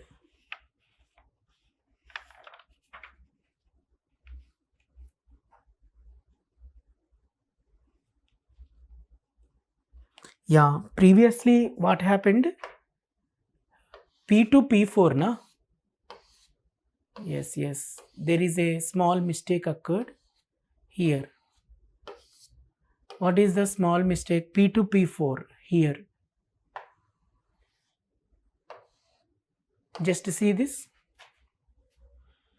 Small value is 3. This is over. Yeah, here it is mistake. P2, P4, right? P2, P4.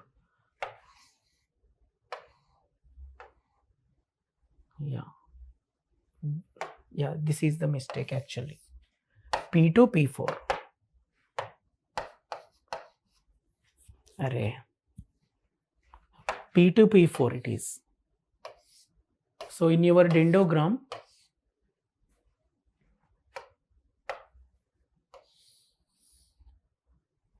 yeah. So minimum value is what? Minimum value is 5. Not 6. Minimum value is 5. So in the minimum value 5, yeah, mistake occurred.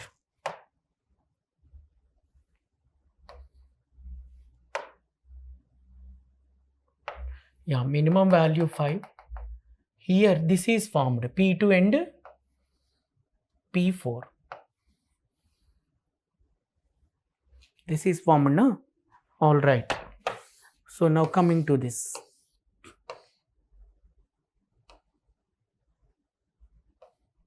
Select smallest unit, that is 5. Now this is P2, P4. Here we did the mistake. Now see this. Now observe. This is what? Already P1, P3, P5. Then P2, P4. This is P1, P3, P5. Then P2, P4. Alright. So diagonal values are 0 and 0. Right? Now we want this value. 0 and 0, we want that value. So distance between the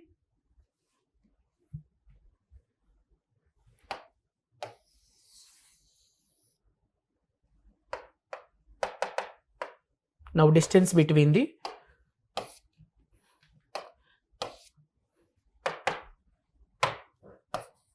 between the P2, P4, comma P1, P3, P5. This we need to identify. So minimum distance of, what is that? P2, minimum distance of P2, P1, okay, P2, P3, correct. Then distance of P2, P5, then distance of P4, P1, distance of P4, P3, distance of P4, P5. Now take the distances. So minimum of, okay, P2, P1, P2, P3, P2, P5. Go back to the original matrix.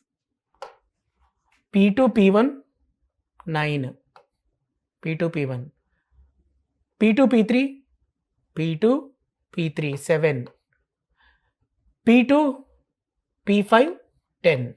9, 7, 10. So here 9, 7, 10, P4, P1. Again go back. P4, P1. See this. P4, P1, 6. Okay. Then P4, P3, 9. Then P4, P5. P4, P5, 8. 6, 9, 8. Now see this. 6, 9, 8. Is it okay? Now, इसमें minimum क्या है? 6. 6 is the minimum. Right? Now, this question mark is changed to 6. 6. Now, select the value. What value we selected? Select smallest value. Smallest value, that itself 6 only. Okay. So, form the new cluster. Form the new cluster. What is that? Tell me, what is new cluster? P1, P3, P5, P2, P4. That is P1, P2, P3, P4, P5. In the dendrogram, time unit 6 is the formation of the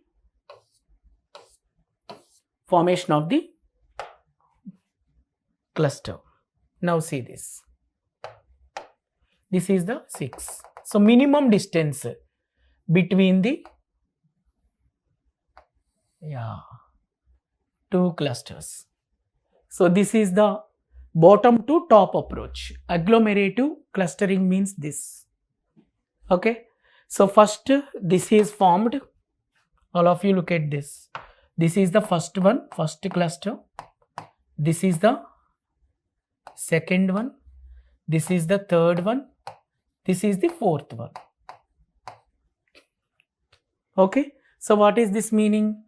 P3, P5. One group.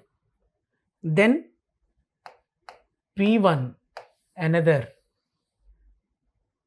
Then P2, P4, another. Right? And after that, this is total group. Okay. So here cluster 1, P3, P5, cluster 2, P1, P3, P5, cluster 3, P2, P4, and cluster 4, P1, P2, P3, P4, P5. Like this, we are forming the clusters, okay, from bottom to top, agglomerative clustering. So this is about the single linkage agglomerative clustering. Okay, students, hope you understand, right? So let me explain this once again. Let me give the brief of this. So see this. Consider the following distance matrix and form the clusters by using agglomerative clustering approach with single linkage and complete linkage technique. So this is the matrix already given, distance matrix given. When distance matrix is given, okay, so first what we need to do, identify the meaning of the matrix. See, 0.1 to 0.1 distance is 0, 0.1 to 0.2 distance is 9, 0.1 to 0.3 distance is 3, 0.1 to 0.4 distance is 6 units, 0.1 to 0.5 distance is 11 units, and so on, right? After that, apply the steps. Step 2. What is the step 2? Select the smallest unit from the matrix. Here smallest unit is 2. Smallest unit is 2 means what is that distance? 2 is the distance between P3 and P5. So P3 and P5 both are very near. So form the cluster. Okay, P3, P5 formed as a cluster. Okay, so with the time unit 2. Dendrogram mein unit 2 mein we have a cluster. All right. After that, reformulate the distance matrix by using single linkage technique. Single linkage means minimum distance, shortest distance between two data points in each cluster. In each cluster, minimum distance, shortest distance we are taking. Okay, right. Now apply, this is the matrix P1, P2, P3, P5 become one cluster, P4. Now diagonal values are 0. So P1, P2, 9 from the original distance matrix. P1, P3, P5, it is a question mark, new value coming. P1, P4, 6. P2, P3, P5, it is a question mark. And this is P2, P4, original value 5. P3, P5 and P4, this is a question mark. And these are the new values. These new values are formulated based on the single linkage. Single linkage means minimum distance. So I taken minimum distance. Distance between P1, P3, P5, minimum is 3. Distance between P2, P3, P5, minimum is 7. Distance between P4, P3, P5, minimum is 8. So now this is replaced by 3, this is replaced by 7, this is replaced by 8. Done. So matrix is ready. Select the smallest value. Smallest value is 3. So what is the 3? This is the distance between the P1 and P3, P5. So now in the cluster 2, P1, P3, P5 units are formed. So that form the new cluster. Form new cluster P1, P3, P5. So automatically reformulate the matrix P1, P3, P5, P2, P4 and so on. Diagonal values are 0. Now P1, P3, P5, P2, it is a question mark. Alright. Then P1, P3, P5, P4, it is also question mark. Very good. Then P2, P4, original value is 5 from the original distance matrix. Now minimum distance, because single linkage. So distance between P2 and P1, P3, P5. So this is the 9, 7, 10. Minimum is 7. Now distance between P4, P1, P3, P5, that is minimum is 6. Now put the information here. This question mark replaced by 7, this question mark replaced by 6. Okay. So now in this distance matrix, minimum value is 5. Now select 5. If I select 5, this 5 is distance between P2 and P4. Okay. P2 and P4. P2 and P4 now formed as a one group, one cluster. Alright. So now P2, P4 formed as a one cluster with a time unit of 5. Very good. Now this is the our graph, that means distance matrix P1, P3, P5, P2, P4 like this. Diagonal values 0. So I want this new value. New value means single linkage. So minimum distance like this. So minimum distance is 6. So in the entire matrix only one value is there, 6. Now select the 6. Form the new cluster. What is this 6? Distance between P2, P4 and P1, P3, P5. Now form that into one cluster like this. P1, P2, P3, P4, P5. And in the dendrogram, in unit 6, this cluster is formed. Okay, right. So when the distance matrix is 0, stop the process. Now observe this. This is the dendrogram. In the dendrogram, okay, in the time unit 2, first cluster is formed. In the unit 3, second cluster is formed. Unit 5, next cluster is formed. Unit 6, next cluster is formed. So here cluster बीच में distance is small. है ना? Between two clusters we have a smallest distance.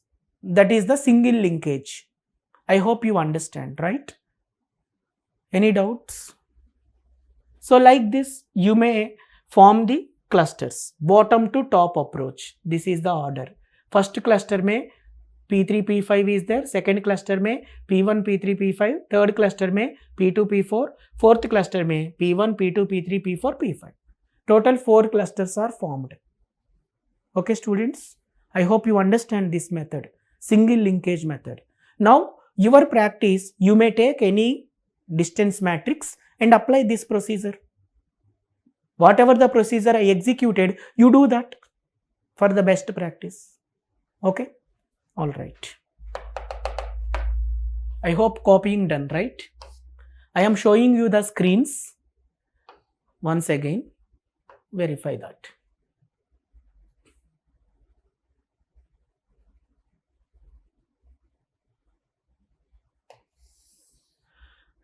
This is the screen. Please verify.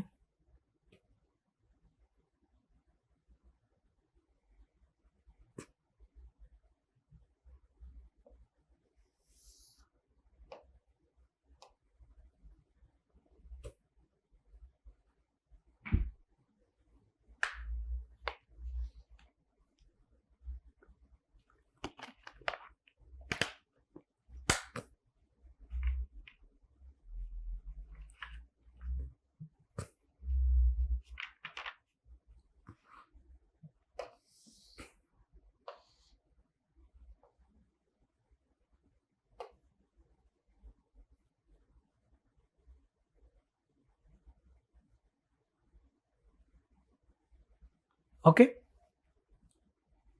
All right. So finally, this is the answer. Dendrogram is the answer. Cluster 1, cluster 2, cluster 3, cluster 4. This is K1, this is K2, this is K3, this is K4. 4 clusters. Okay, students. Now we are going to apply the complete linkage. Okay, same procedure, but small changes. Instead of taking the minimum, we are taking the maximum distance. That is complete linkage. So let me explain that. Okay, same diagram. What is the distance matrix I given? Take the same distance matrix.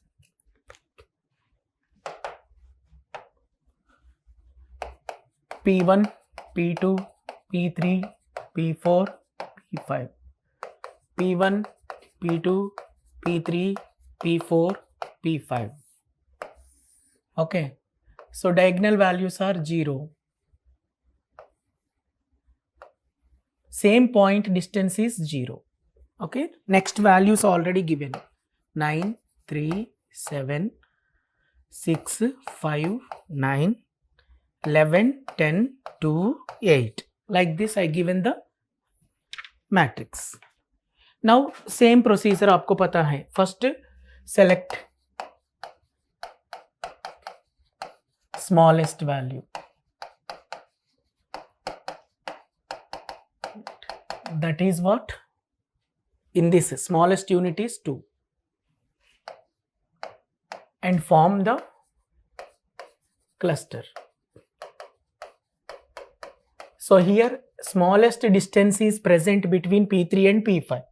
So that is P3, P5 form as a one cluster.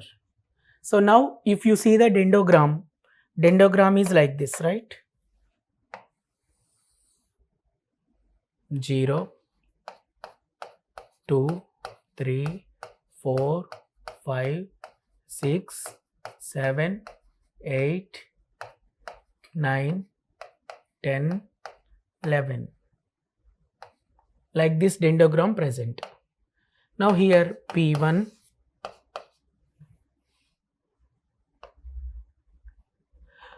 P2, P3, P4, P5. Let us say 5 elements. Right? Then what is the first step? In the time unit 2, P3 and P5. P3 and P5 formed as a one cluster. Right. This is no problem.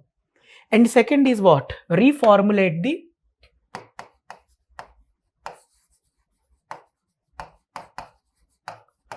matrix. At the time of reformulation, using the complete linkage.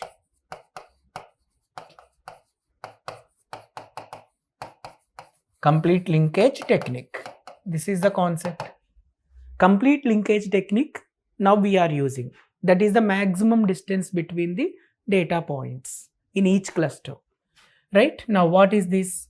P1, P2, P3, P5 and P4. P1, P2, P3, P5 and P4. Okay?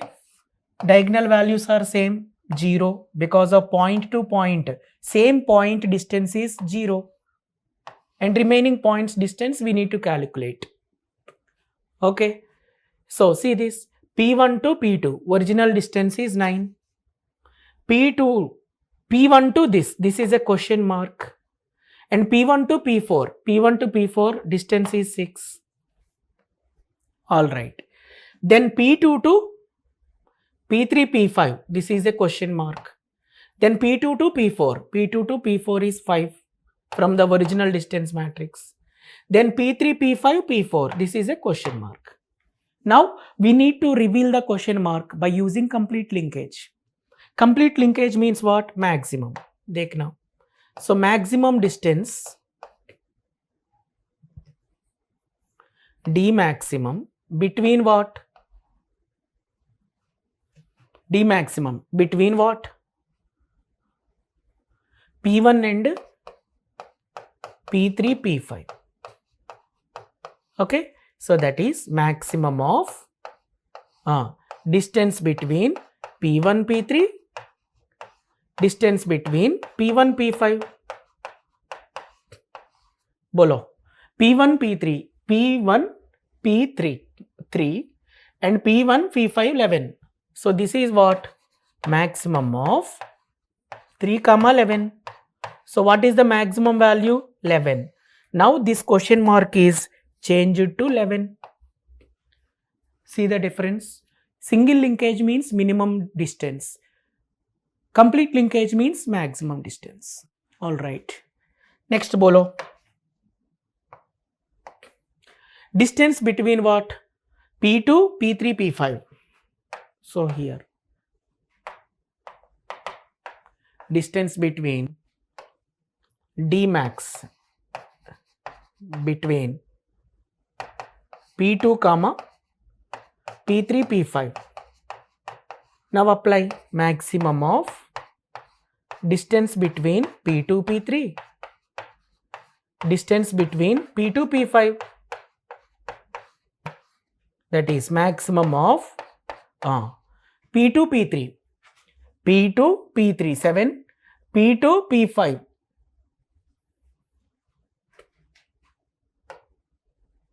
This is 10 now. Let me check it. That is then. So P2, P3 distance is 7. P2, P5 distance is 10. So here 7, 10. So maximum value is 10. Now this is changed to 10. And next one is what? Distance between D maximum. Maximum distance between P4, P3, P5. Now maximum of distance between P4, P3, distance between P4, P5, right? So maximum of distance between P4, P3, P4, P3, 9, P4, P5, 8, 9 comma 8. So maximum is 9. So now this is replaced by 9. Okay, this is the change in the distance matrix. Now select the smallest value. What is the smallest value here? In this smallest value 9, 11, 10, 6, 5, 9. Smallest value is 5. This 5 is between what? P2 and P4. Now our graph is changed like this. Okay, select smallest unit, that is 5, and form the new cluster. What is the new cluster here? New cluster is P2, P4. See this? P2, P4 is the new cluster because 5 is the distance between P2 and P4. Now go to the dendrogram. This is the dendrogram. In the dendrogram, observe this. Now what is the time here? Time unit is minimum is 5. 5 here. This is 5. Okay. So here P2 and P4. These two are formed as a one thing. That is one cluster. Is it clear now? Alright. So now reformulate the graph. Now what is the graph now? P1, P2, P4, P3, P5, P1, P2, P4 and P3, P5. This is the graph. So diagonal values are zeros. 0, 0, 0. Done. And next, what is this value? Question mark. What is this value? Question mark. What is this value? Question mark. Now reveal the question mark. Distance between D maximum of P1, comma P2, P4. So that is what? Maximum distance of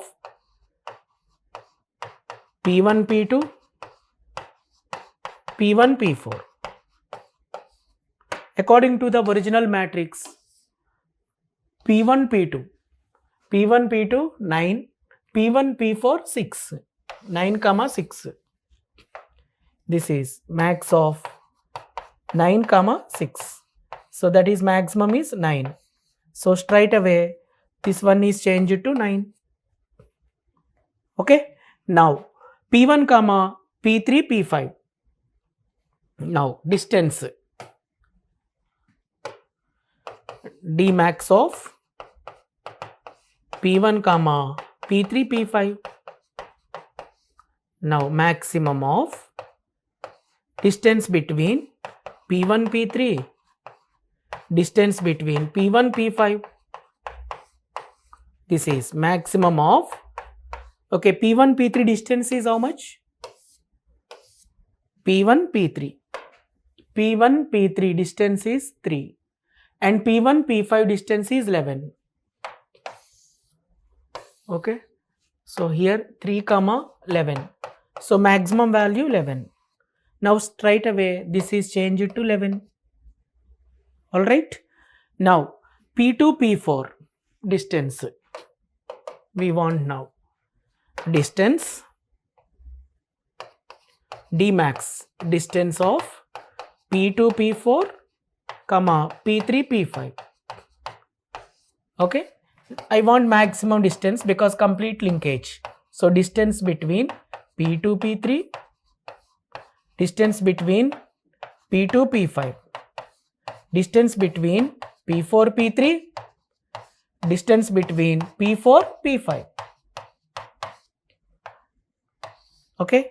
So maximum of distance between P2, P3, P2, P5. P2, P3, 7. P2, P5, 10. Okay. This is 7, 10. Next.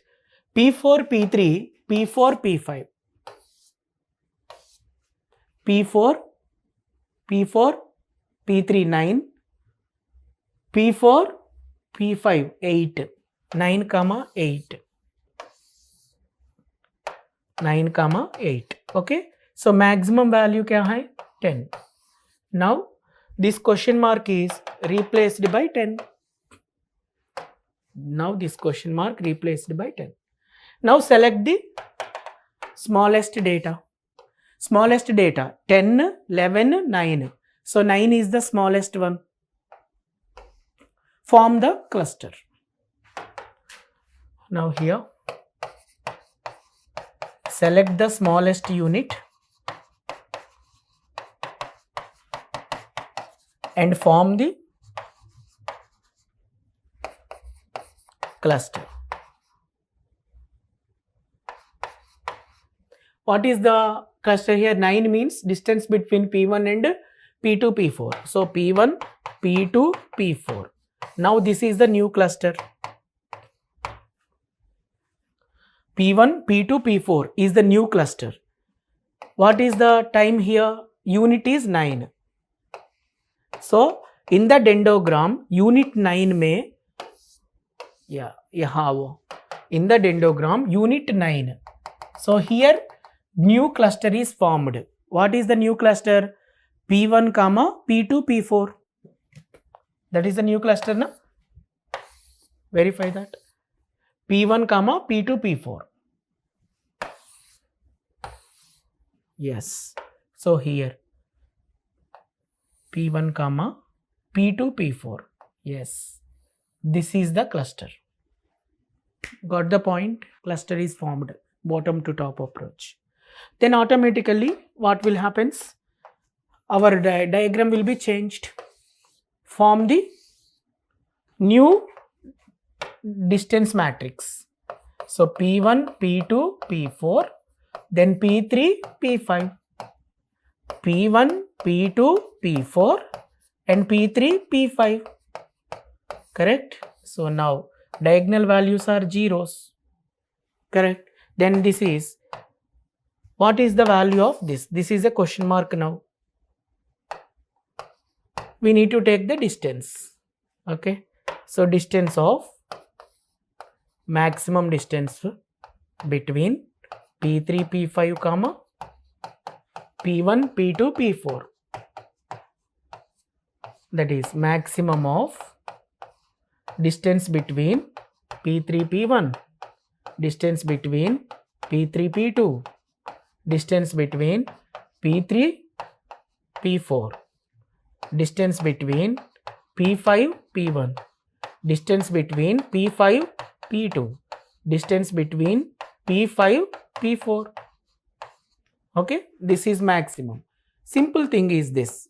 P3 is there, P5 is there. So here P1 is there, P2 is there, P4 is there. So now we need to take the distance between all combinations. Distance. Now again take the distance between all combinations. Okay.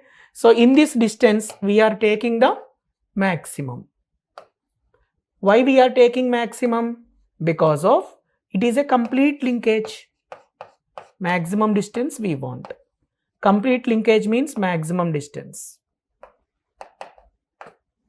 Is it okay? Alright. Now P3, P1, P3, P2, P3, P4 distance. See it from the original. P3, P1, 3. P3, P2. P3, P2, 7. 3, 7. P3, P4, 9. P3, P4, 9. So 3, 7, 9. Maximum of 3, 7, 9, P5, P1, P5, P2, P5, P4. See this. P5, P1. 11, P5, P2 10, P5, P4 8, 11, 10, 8. Here 11, 10, 8. So what is the maximum value? 11. So now this is replaced by 11. Okay. So select the smallest value. So here only one unit is in the graph. One unit is in the matrix. That is 11. So form the new cluster. That is form the new cluster. That is what? P1, P2, P3, P4, P5. This is the new cluster. So in the dendrogram, unit 11. See this. In the dendrogram, unit 11. In the unit 11, we form the one more. This is P1, P2, P4 will be merged with this. Right. So this is the meaning of the complete linkage. In this, see this is K1, this is K2, this is K3, and this is K4. Okay. In the dendrogram, this is the dendrogram. In the dendrogram, unit 2, first cluster is there. So K1, cluster 1, P4 and P5 present. In the unit 5, cluster 2 is formed. What is there? P2, P4. This is the cluster. K3, cluster 3, formed at time unit 9. Okay, what is there? P1, P2, P4. Then in cluster 4, unit 11 में cluster 4. What is that? P1, P2, P4 and P3, P5. That's it. So total 4 clusters are formed. This is the complete linkage. If you see the complete linkage, cluster to cluster data points difference is maximum. ये देखो, cluster 2 formed in time unit 2, cluster 1 formed in time unit 2, cluster 2 formed in time unit 5, cluster 3 formed in time unit 9. Okay, next one is 11. This is the maximum distance between 2 points in each cluster. Single linkage means what? Minimum distance between 2 points in each cluster. So this is the dendrogram for the complete linkage. Similarly, we already verified the dendrogram for the single linkage. Yes, this is the dendrogram for the single linkage. So distance between 2 cluster is very small. देखो, shortest minimum distance है. Minimum distance present between 2 clusters. है ना? Minimum distance between any 2 points in each cluster. That is this single linkage, right? Complete linkage means maximum distance between 2 points in each cluster.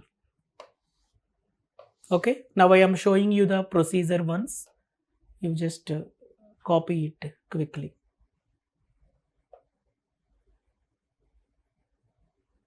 Copy it fast.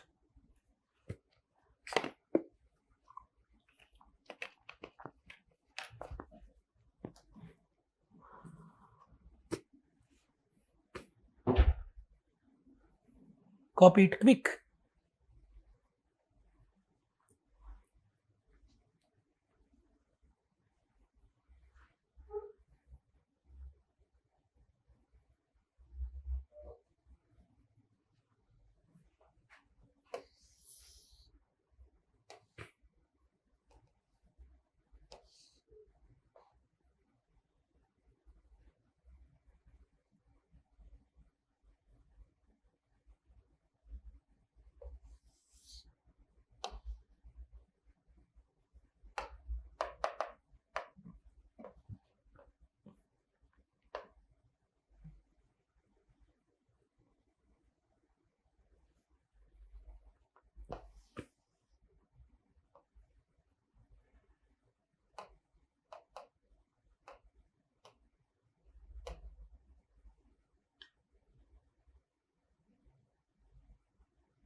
Copied?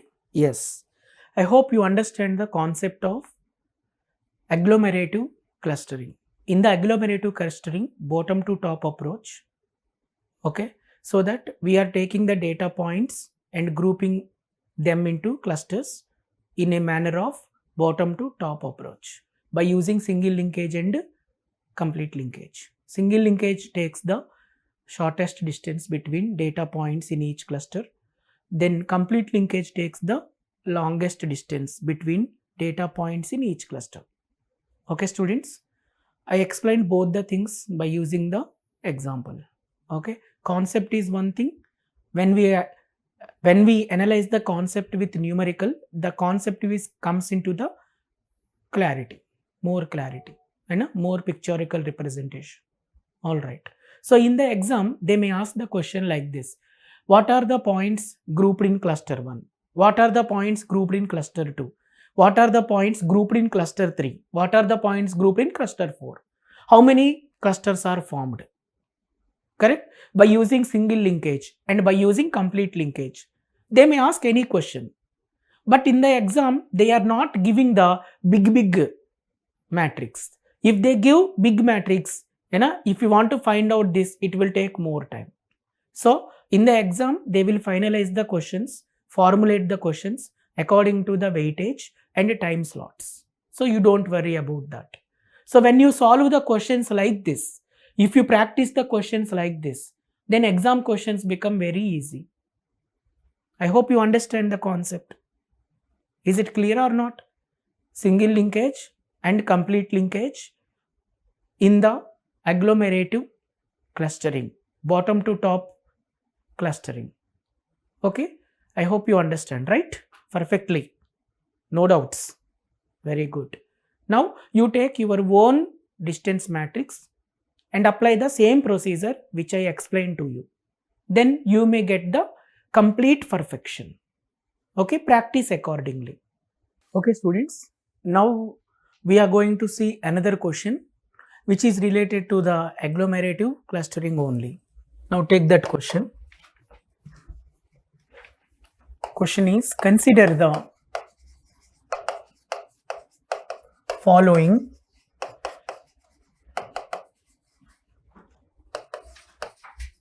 data points of an observations.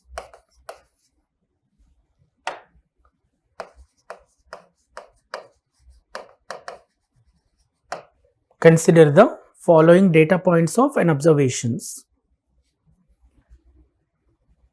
and derive the distance matrix.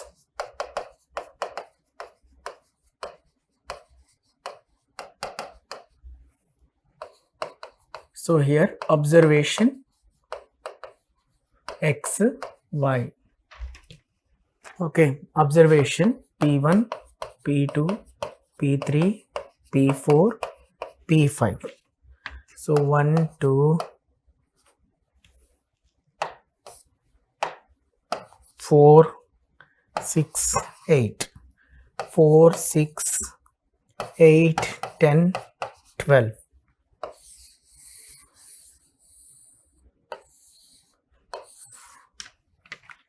All right. This is the observation given. Total 5 observations given, 2 input values x and y. Now we need to derive the distance matrix from this. As I explained earlier, if you want to derive the distance matrix, we need to take the Euclidean distance, right? So what is the Euclidean distance? Euclidean distance formula is, okay, distance between P1 and P2. Suppose distance between 2 points is equal to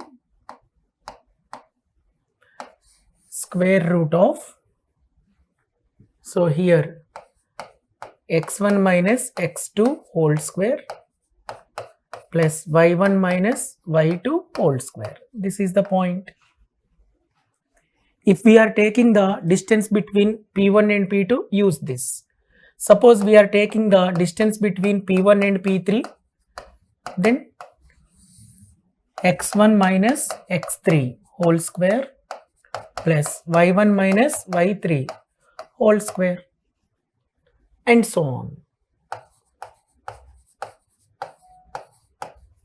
And so on. This is the Euclidean distance between the points. Now use this formula, translate the given observations into the distance matrix. Once we have a distance matrix, then you can apply the agglomerative clustering procedure by using single linkage technique and also complete linkage technique. Okay, use that. Solve this. So here first we are taking the distance with respect to the point. So when you want to point P1, right, if you want to take the distance matrix,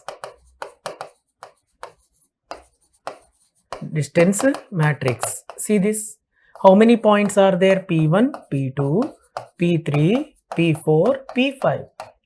So P1, P2, P3, P4, P5, total 5 points are there. We want this. Okay, so P1 compulsory 0, P2 0, P3 0 distance, P4 0, P5 0, like this, and remaining points we need to fill up. Remaining points you need to fill. So first thing, what is the distance between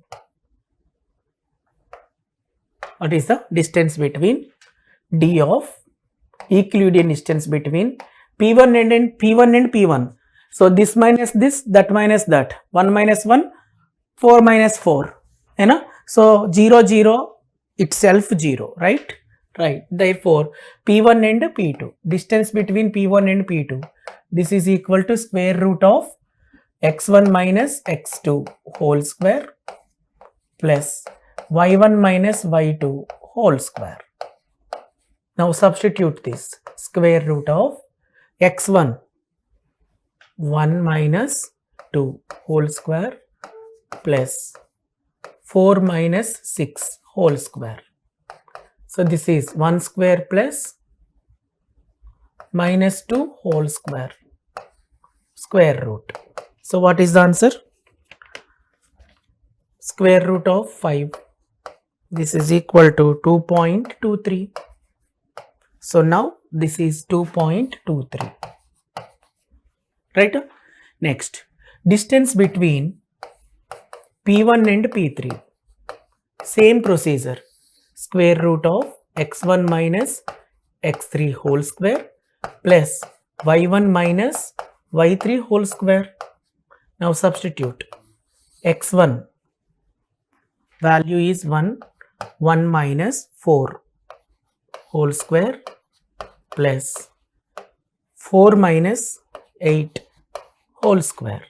So this is equal to minus 3 whole square plus minus 4 whole square. Got the point? So what is this value? Square root of 5. This is square root of 25. That is equal to 5. So this is 5.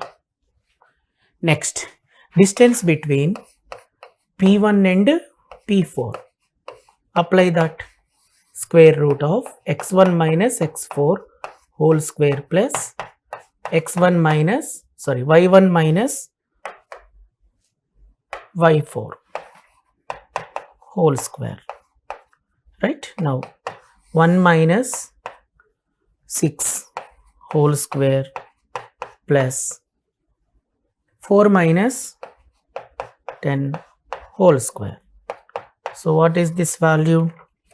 1 minus 6, 5 whole square and 6 whole square. This is equal to square root of 25 plus 36. This value is 7.81. Now put this is 7.81. Is it okay? All right. Now go to the distance between P1 and P5. Now square root of x1 minus x5 whole square plus y1 minus y5 whole square. Substitute the data. This is equal to square root of 1 minus 8 whole square plus 4 minus 12 whole square. So this is minus 7 whole square plus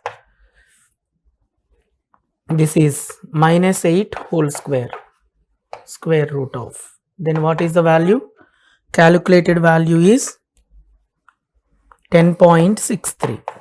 That's it. So now this is 10.63. Very good. So this is the Euclidean distance between 2 points. With respect to P1, the distance will be calculated. Now come to the P2. P2 distance. Right. Now observe. P2 distance is distance between P2 and P1. Distance between P2 and P1 and distance between P1 and P2 both are same. So directly you can take distance between P2 and P3. Formula is square root of x2 minus x3 whole square plus y2 minus y3 whole square. So that is x2 2 minus 4 whole square plus y2 6 minus 8 whole square. This is equal to minus 2 whole square plus minus 2 whole square. Value is, calculate that, value is 2.82. Compute this, you may get the value. So this is 2.82. Fill up over. Then distance between P2 and P4. Apply that. So x2 minus x4 whole square plus y2 minus y4 whole square. So this is x2. x2 value 2. 2 minus 6 whole square plus 6 minus 10 whole square. This is equal to minus 4 whole square plus minus 4 whole square. So what is the value?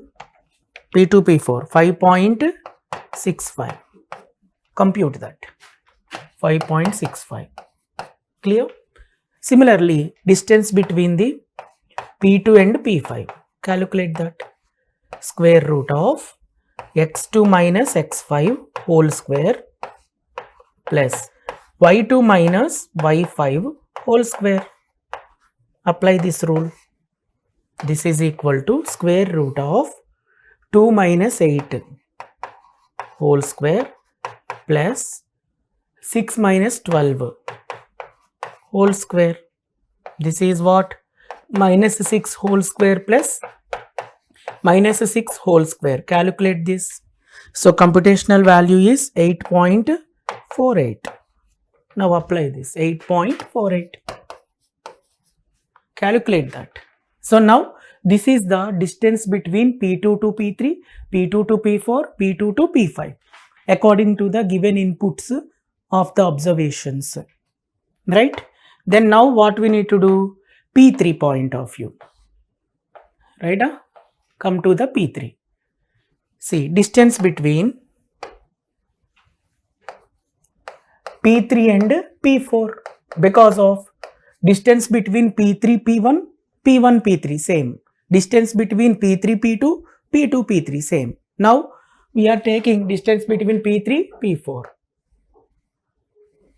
So this is equal to x3 minus x4 whole square plus y3 minus y4 whole square, square root of. So square root of x3, 4 minus 6 whole square plus, okay, 8 minus 10 whole square according to the data. Okay, what is the computational value? P3, P4. Computational value is, this is minus 2 whole square, again minus 2 whole square. Okay, root square of 8 is equal to 2.82. Okay, this is 2.82. Done. Next, distance between P3 and P5, that is square root of x3 minus x5 whole square plus y3 minus y5 whole square. Substitute, that is x3 4 minus 8 whole square plus y3 8 minus 12 whole square. This is minus 4 square plus minus 4 square. Okay, what is the computational value? 5.65 na? Right. This is equal to 5.65. Report this, 5.65. Done? Alright. Then what is left? Distance between the left is distance between P4 and P5. That is equal to square root of x4 minus x5 whole square plus y4 minus y5 whole square. Okay, that is square root of x4 6 minus 8 whole square plus 10 minus 12 whole square. This is minus 2 whole square plus minus 2 whole square, square root of. This is equal to what? Minus 8 square root of 8. Square root of 8 is 2.82. So this is 2.82. That's it. So this is the distance matrix. According to the question, answer is this. Distance matrix is calculated by using the Euclidean distance. By using the Euclidean distance, we are calculating the distance matrix. Okay, students, if the question is like this, what is the distance matrix of the given input data? Then you take the Euclidean distance to calculate the distance between the points.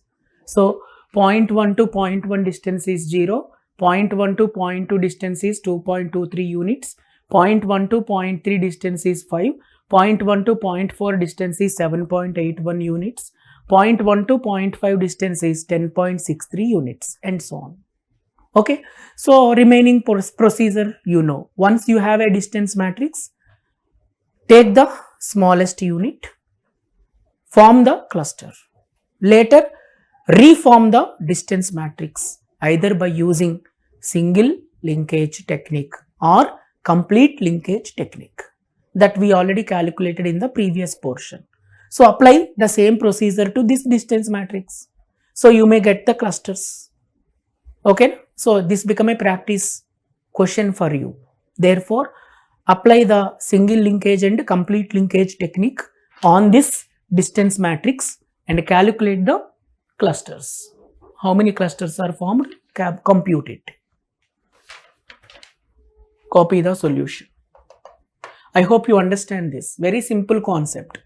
When input observations are given and ask you to derive the distance matrix, use the Euclidean distance formula to decide the distance matrix. Copy it. Quick.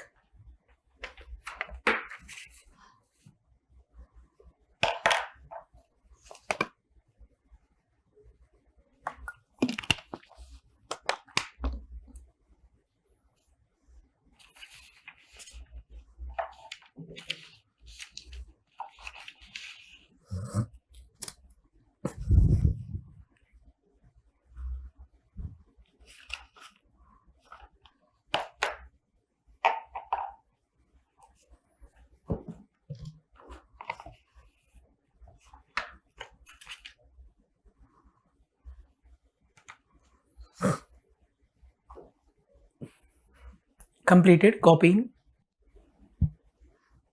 All right. Copying done. Okay. Now take next question. The next question is this. Consider the following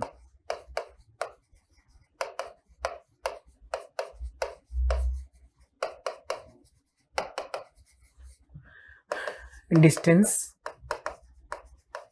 matrix. Consider the following distance matrix and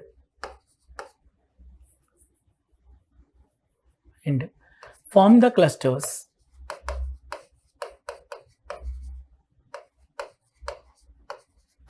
using single linkage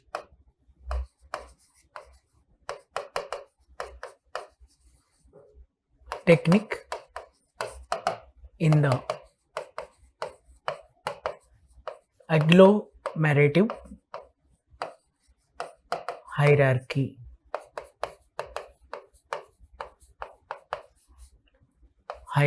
Clustering.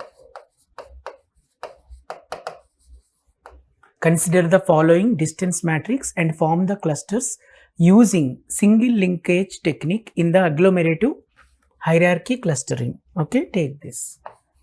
A, B, C, D, E, F.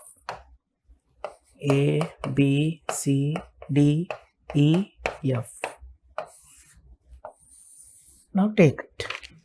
So diagonal values are always 0, 0, 5, 0, 14, 9, 0, 11, 20, 13, 0, next 18, 15, 6, 3, 0, next 10, 16, 8, 10, 11, 0. Okay, so now form the clusters using the bottom to top approach, that is agglomerative clustering with single linkage technique. This is the matrix. I already explained the procedure. Do it fast, quickly. Procedure आपको पता है. Okay, copy it. Copy the question and do it fast. So now here let me write the dendrogram.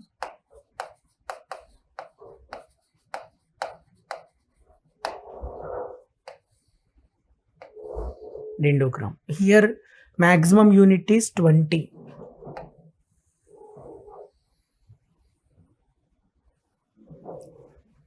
Is the maximum unit.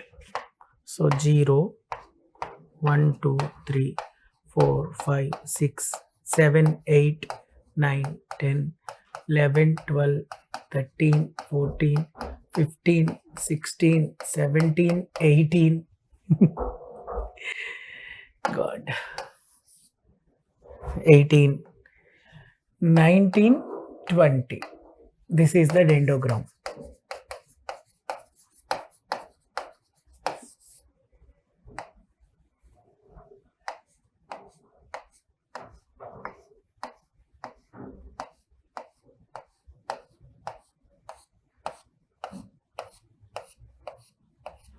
All right. Data points A, B, C, D, E, F.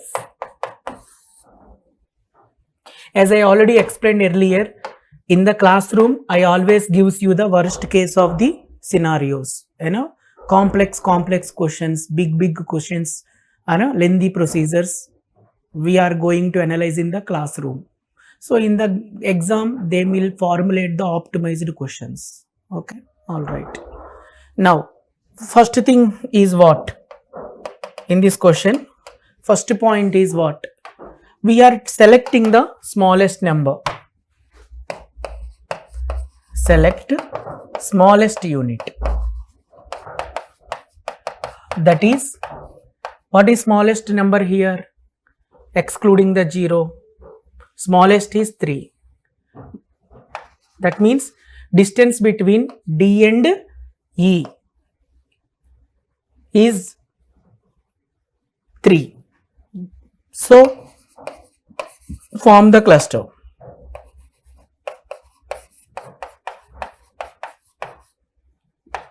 That is DE. DE become one cluster. In the unit 3, D and E, देखो D and E form as a one cluster. Done. Next point. After this, what we are doing? Reconstruct the matrix. Distance matrix will be reconstructed. Reconstruction is like this. Now, A, B, C, D, E, F. A, B, C, D, E, F. Right? So, diagonal values are zeros and 0. Right? AB distance is 5, no change. AC distance is 14, no change. Now, this is a question mark. Then AF distance is 10. Then next BC distance is 9, no change. BDE, okay, question mark. And after that, next B distance to F is 16. Present. Alright. Then C and DE, question mark. And C and F, CF 8. Then DE, DEF, question mark. ऐसा है. So now we are using single linkage. Single linkage means minimum distance. Means minimum distance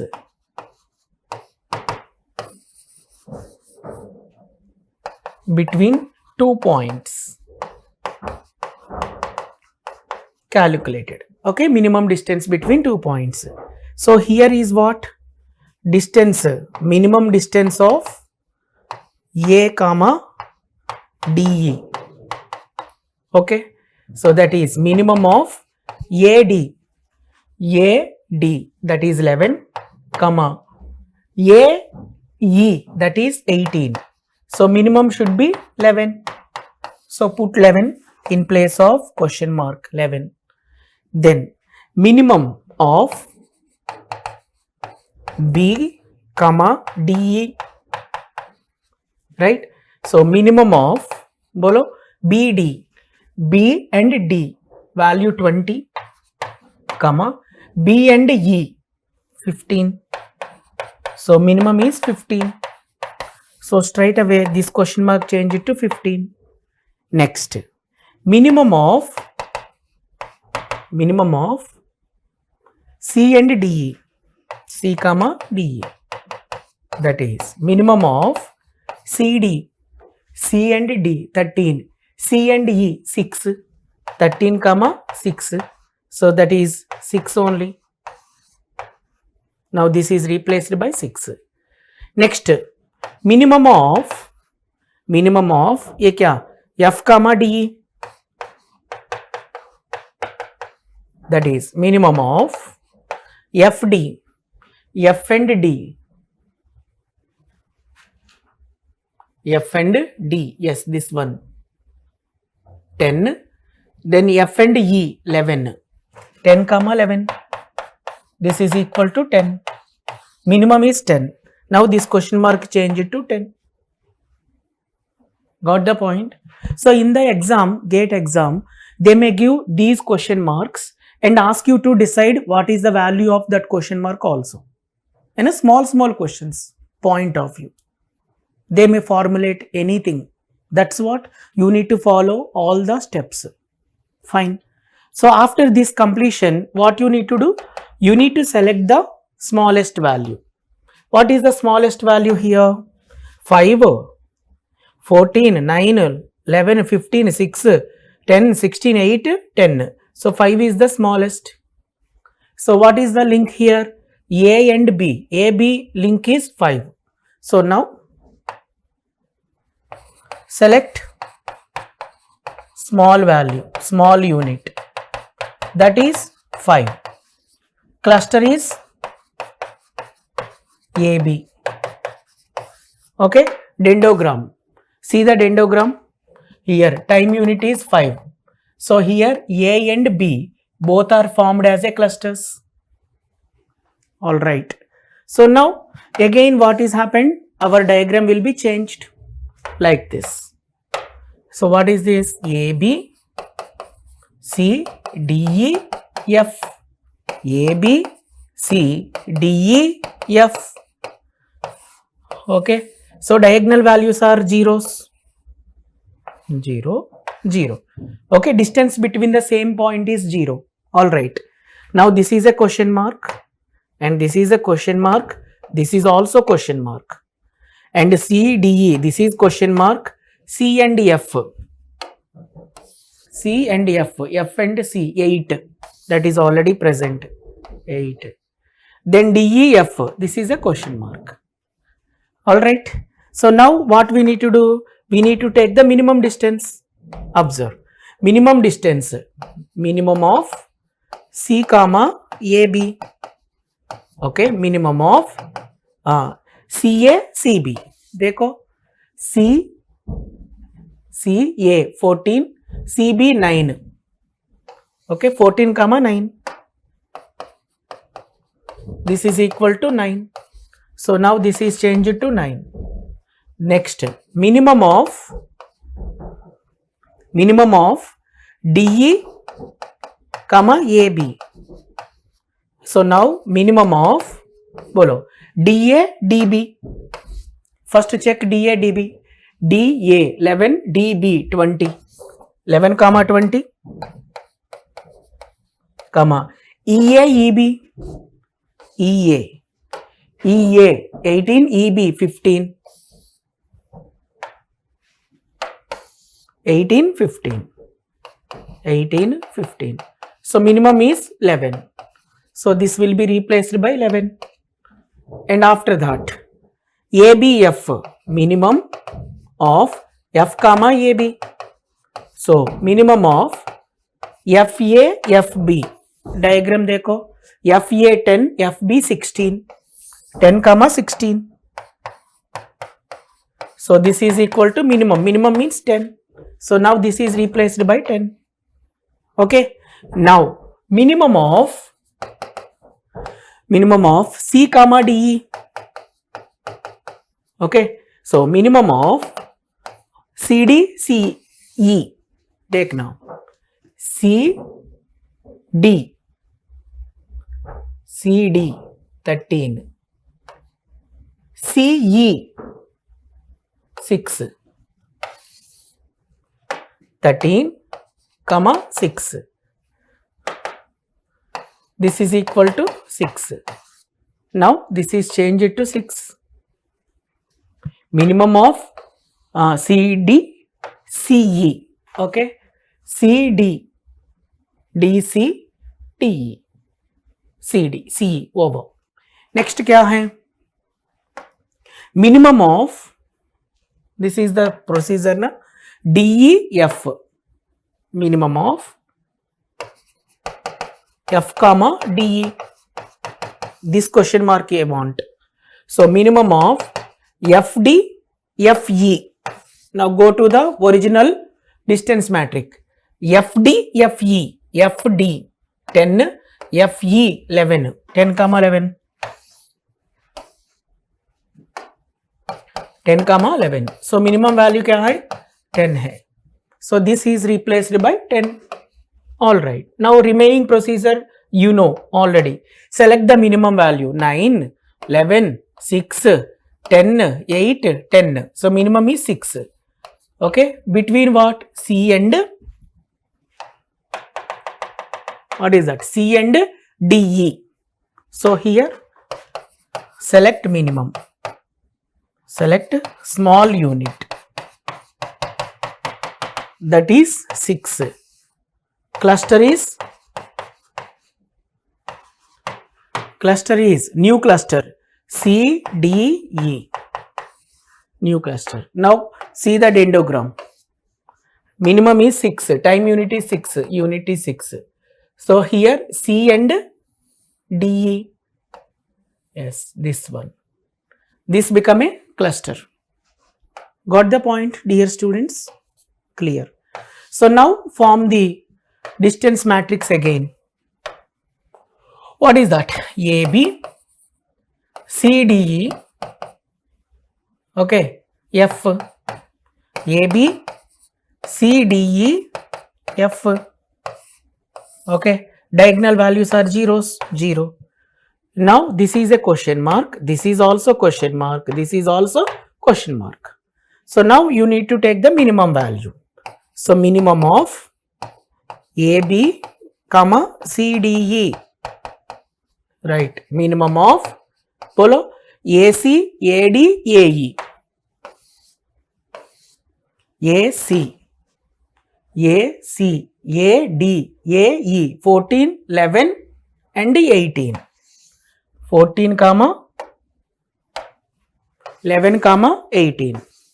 So here 14 comma 11 comma 18 comma BC, BD, BE. Okay, BC, B original na? BC, BD, BE, 9, 20, 15. 9, 20, 15. This is 9, 20, 15. So minimum value is what? 9. 9 is taken. All right. Straight away, this information is changed to 9. Next is what? Minimum of F comma AB. So minimum of FA, FB. That is already present na? FA, FB minimum. Previously we covered FA, FB. That is 10 comma 16. So this is equal to 10. FA, FB. This is 10 only. No change in that. Then F of next one. Minimum of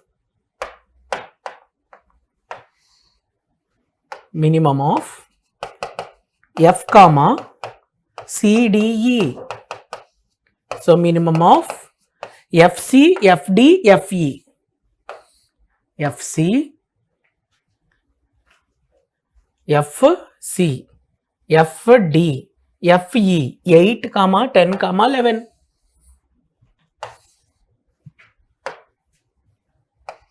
8 comma 10 comma 11.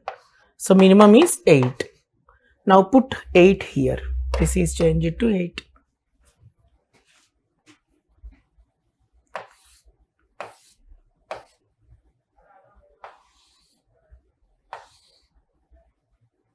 Okay. After that, select the smallest number. What is the smallest here? Verify. Smallest 9, 10, 8. 8 is the smallest now. Now select small unit. That is 8. Cluster is okay. This 8 is CDEF.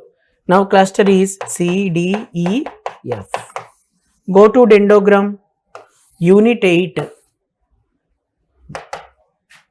Okay, this is the dendrogram. Unit 8. F and CDE. This is the cluster. F and CDE. That is the cluster. Okay, unit 8. Now automatically your graph will be changed. Okay, how it is changed? Like this. AB. Okay, CDEF. Next AB, CDEF. Okay, diagonal values are zeros. Write this. Now minimum of AB, comma CDEF. Okay, so minimum of AC, AD, AE, AF. Okay, AC, AD, AE, AF. 14 comma 11 comma 18 comma 10. 14 comma 11 comma 18 comma 10 comma BD, BC, BD, BE, BF. BC, BD, BE, BF. 9 comma 20 comma 15 comma 16. 9 comma 20 comma 15 comma 16. Okay, what is the minimum value here? 9. 9 is the minimum value, right? So now this is 9. question mark. Question mark is replaced with 9. Now select the smallest unit. What is the smallest unit here? Select small unit, that is 9. Select the small unit, that is 9. New cluster is bolo A, B, C, D, E, F. This is the new cluster. Now see the dendrogram. In the dendrogram, this is 9. So in this 9, this new cluster will be formed like this.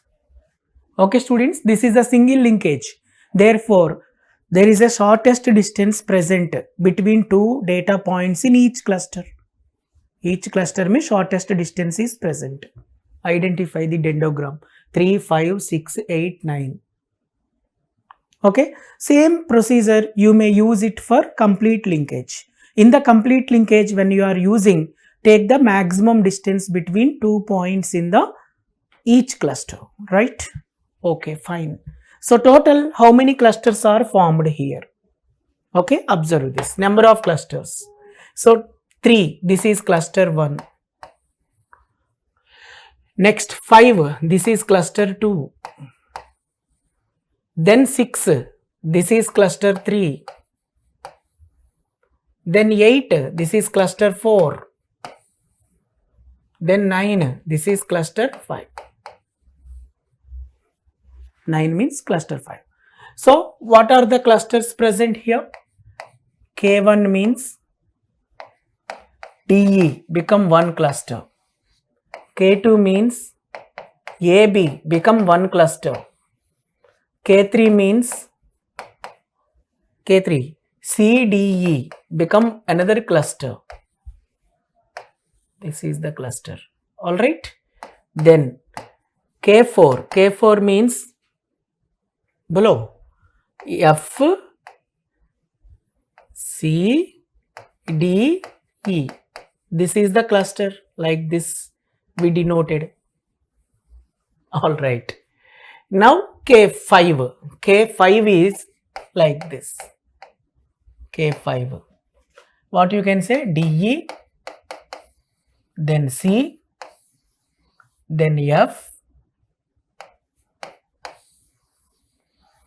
Okay. Now after that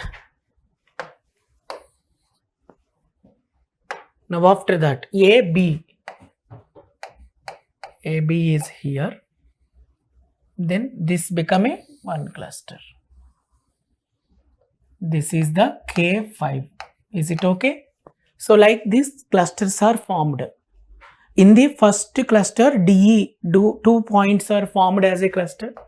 Next AB formed as a cluster. Then DE and C formed as a cluster. Then DE, C and F formed as a cluster. Later all elements are formed as a cluster. So this is the agglomerative clustering technique. Agglomerative clustering with single linkage. Students, I hope you understand the procedure, right? I explained 3 questions in this topic. Okay, first question I given the distance matrix and we applied the single linkage and complete linkage method. You know how to solve that. And second, I gave the observation points and asked you to calculate the distance matrix. In that question, we applied the equivalence distance to derive the distance matrix. That also you know. And third one, again I gave the distance matrix and asked you to form the clusters in the agglomerative clustering using the single linkage. So this is the procedure. Okay, in this manner, we are going to form the clusters by using bottom to top approach, that is agglomerative clustering, either with single linkage or with complete linkage. Okay, clear? Very good. Now I am showing you the screens for the copying purpose. So jaldi copy karo.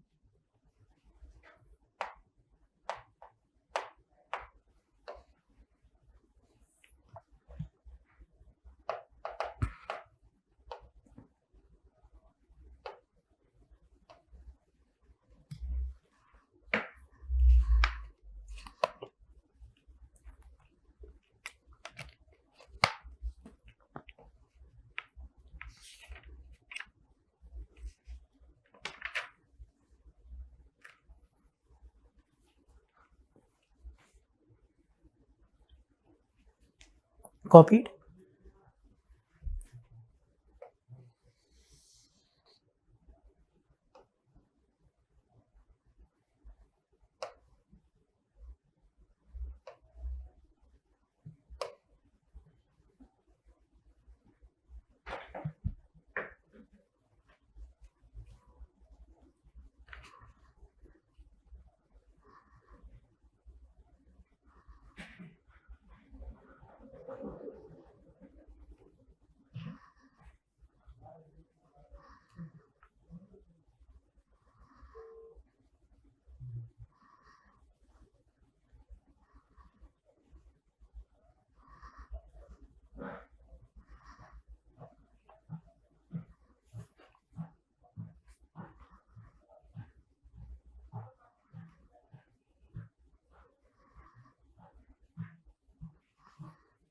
Okay.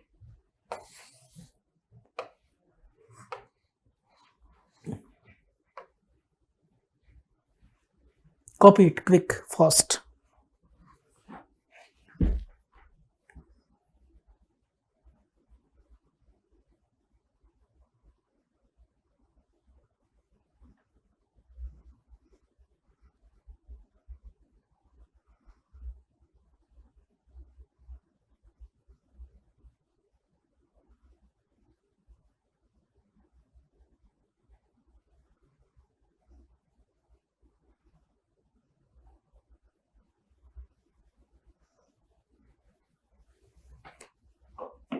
Right up? Okay. So now, students, I hope you understand agglomerative clustering. Now I am giving you the practice question for you, so that you take this question and practice it. Practice this question using the agglomerative clustering with single linkage and also complete linkage. Okay, right. This is the practice question. All of you take this question.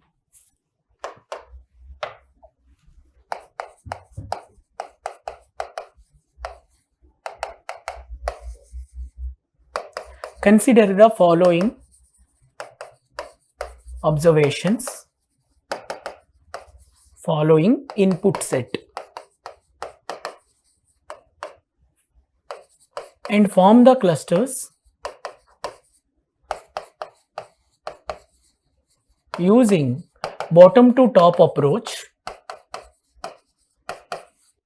Bottom to top approach means agglomerative clustering, okay, with a single linkage technique.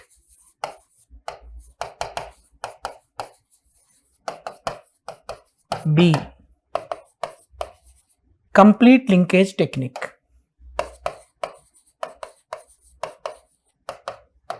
Single linkage technique and complete linkage technique. Okay, right. Observations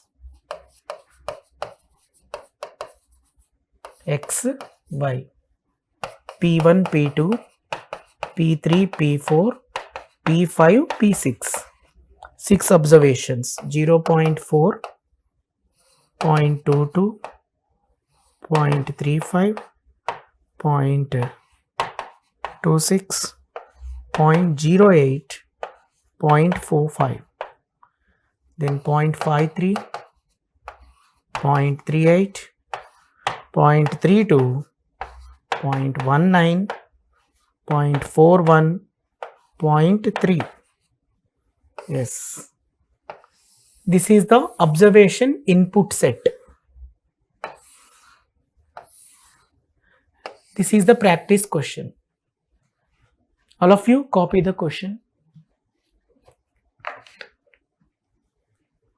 Right? So in this question, what you need to do? You need to follow the complete procedure steps. I gave 4 steps. First step is what? First step is what? By using the Euclidean distance, form the distance matrix with respect to the given input set. Second is what? Select the smallest data unit, form the cluster. Third is what? Reform the distance matrix either by using single linkage or complete linkage method. Okay. Fourth step, repeat the step 2 and step 3 until the distance matrix becomes 0. Bas. Okay. First step, generate the distance matrix based on the Euclidean distance. Second step, select the smallest unit from the distance matrix, form the cluster. Third one, reform the distance matrix by using single linkage or complete linkage technique. Fourth step is repeat step 2 and step 3 until distance matrix becomes 0. Okay, so conclude the total number of clusters in the given input set. That is the concept of agglomerative clustering, bottom to top approach of clustering. Okay, so follow these steps and practice this question. This is a practice question. All of you please solve this question. Okay, as of now I completed the bottom to top approach of a clustering, agglomerative clustering. I hope everyone understand this. Thank you, students.